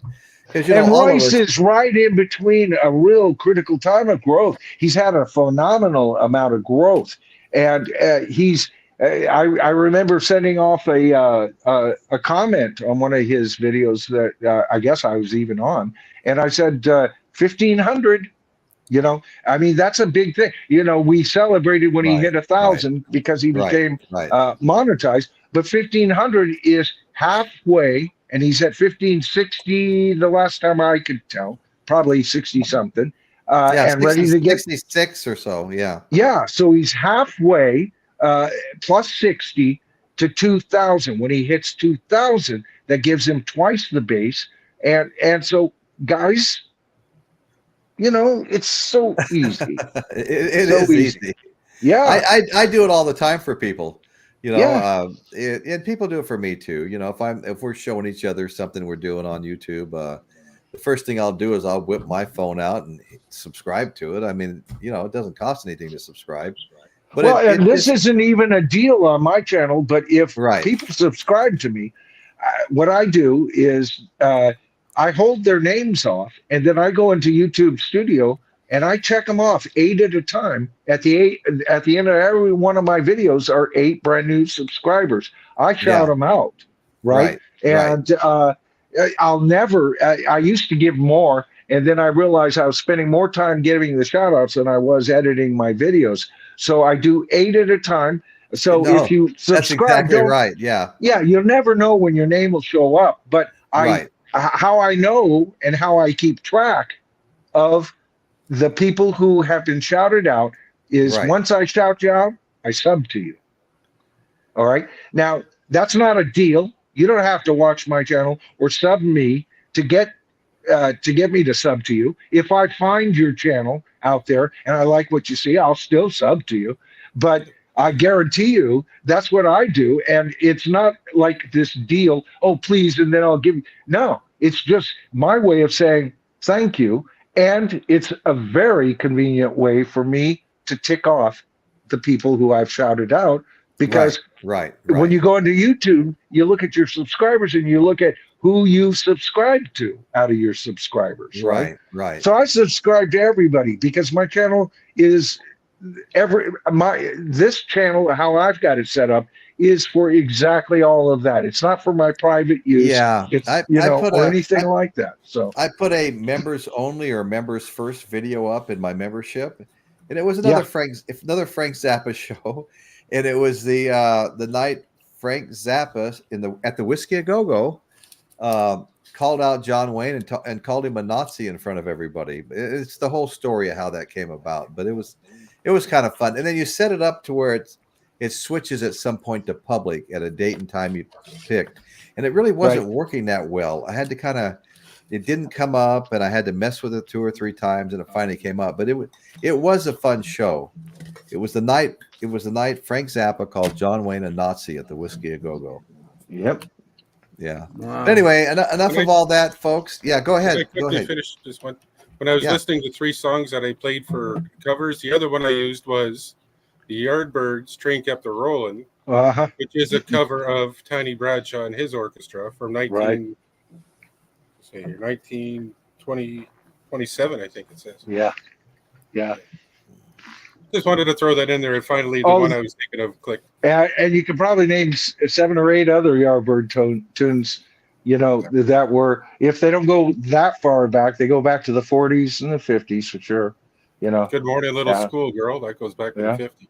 Equally guilty of ripping off blues artists as Led Zeppelin was noted for on some of their material. So, but it happened. Yeah, it happens. Yeah. Hey, Dan Goucher, I could look into that. I'm not familiar with a lot of those bands, but there you go. Yeah. I also have it on vinyl too. Does anybody have the one on white vinyl? No, I just had regular black vinyl for that. Well, they had a white or a clear vinyl. I can't remember for Record Day, and now there's a white vinyl out there of Rumors. Yeah. Yeah, that's an interesting question, Dan. Would you include like the Beau Brummels in with that group? They'd be an interesting subject to cover. Yeah. They sounded so much like the Beatles from another universe, another dimension, Right. Okay, folks. John Mayall. Thank you, Dr. Rick. Oh, my God. I was, if I hadn't have left town for the weekend, I wanted to talk about John Mayall, Mm-hmm. I mean, he was the leader of, the British blues bands, John Mayall. Absolutely, all the way down the line. In fact, Eric Clapton quit the Yardbirds because he wanted to just play blues. He didn't want the big, they just had a hit, that was a big thing for the Yardbirds. And he didn't want that. He wasn't looking for commercial success. He just wanted to play the damn blues. So he quit the Yardbirds and went and joined John Mayall and the Blues Breakers, who was regarded as the best blues band in all of England. So, I like John Mayall. I've got, I don't know. I know I have several John Mayall albums, including the one featuring Eric Clapton, and then the one where he plays the harmonica on the famous song "Room to Move," and that's really great too. Kind of a little change in his style on that one. You know what, Royce? That sounds like a subject for one of your solo videos. Yeah, totally. I thought about do that. Do a tribute up on him, real good. Yeah. I've seen mention, but I haven't really seen like a really good tribute. Right. No, I think you do him up right. Yeah. Dr. Rick said it right here. I've seen Clapton. Clapton's got a video out. A tribute to John Mayall. Chris, I saw some sound bites of Clapton. This question. But yesterday on Sirius XM, I was on the Beatles channel. I was listening to On Demand Peter Asher's from ETU, and he talks about Beatles songs and different things like that. And he was talking about the Yardbirds, how they became the new Yardbirds, which changed into Led Zeppelin. Right. But exactly. Who was in that band that changed into Led Zeppelin? The members of Led Zeppelin, the same four. Well, because what happened was the other members of the Yardbirds quit on him, and Jimmy Page owned the band, basically, him and Peter Grant, and they owed the Scandinavian. They had to fill. Right. So Scandinavia. Plant and Bonham, and they finished their set, like the Scandinavian dates, and then they became Led Zeppelin. Yeah, then they changed the name. Yeah. And so I have Plant joined in. I have the album, The New Yardbirds. Yeah. What is that from? The Stockholm? Is it alive? Yeah, they're live. Yeah, the songs are all live. Yeah. Yeah. Good. Yeah. Yeah, that'll be a pressing I'll be looking for. Yeah, it's not. They were great. They were hot on that show. If that's the same show I'm thinking of. Probably, yeah. I'm not really sure though. I shouldn't even say probably. I'm not sure. Yeah. But I know it's a great album with a lot of songs that you'll see on Led Zeppelin 1. Yep. Okay, folks. So saw John Mayall back in 79 or 80 in a small club. That's great. That's great. Probably the best place to see him. Nice intimate setting like that. Yeah. Absolutely. It reminds me, a completely different genre, but it reminds me when I saw Dick Dale at Slow Brewery, a bar downtown San Luis Obispo, and he was playing on the second floor and the bar was on the first floor. There couldn't have been more than 10 or 12 of us up there at a time. I mean, I was there the whole time standing up against the stage with lots of elbow room. People were just coming and going and, Wow. And he was there with his son. His son was playing with him too. And man, I just get lucky sometimes, Yeah. Yeah, you've been to some good shows, brother. Yeah, been to a few. But anyway, I want to thank everybody for joining us tonight. We've been going on now for what? A little over 2 hours. So I think we're going to wrap it up. I really enjoyed tonight. I want to thank you, Sir James. Thank you, Michael. Thank you, Chris Elliott. And thank you so much to everybody that joined us in the chat. You guys really make the show. And you guys rock. The chat's been getting a little bigger, and that's exciting for me, you know. Good. Because that comes and goes, you know. It's exciting for me to see the chat increasing in size, and especially this chat and you guys, because there's so much participation. I mean, you guys are like right in the middle of the show all the time with your comments and questions, and I really like that a lot. Yep. Yeah. That's what we're looking for. We want people that are jumping in with both feet and wanting to know what the hell, you know, and keeping us honest. You know? Yeah. Right. You know, right.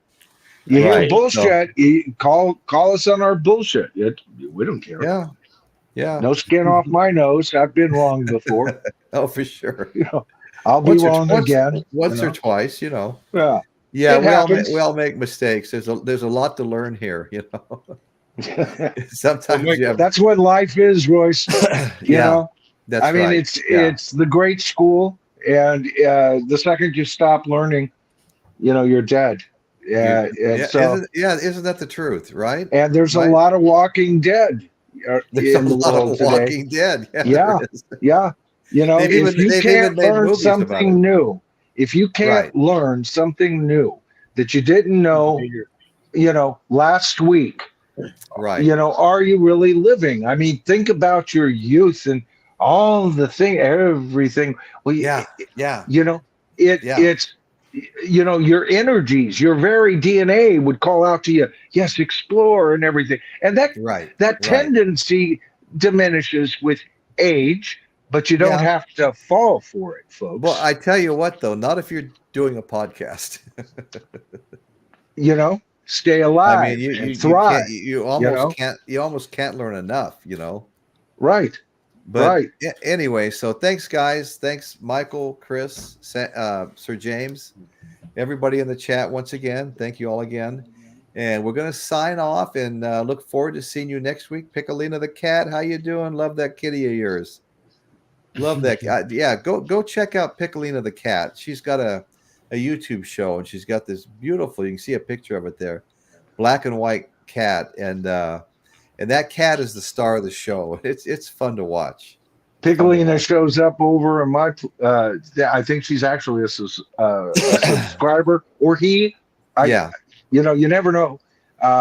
But occasional, I'll see an occasional comment. Piccolina is the actual cat. And, Piccolina the cat. Okay. Yeah, so she has a daddy there with her.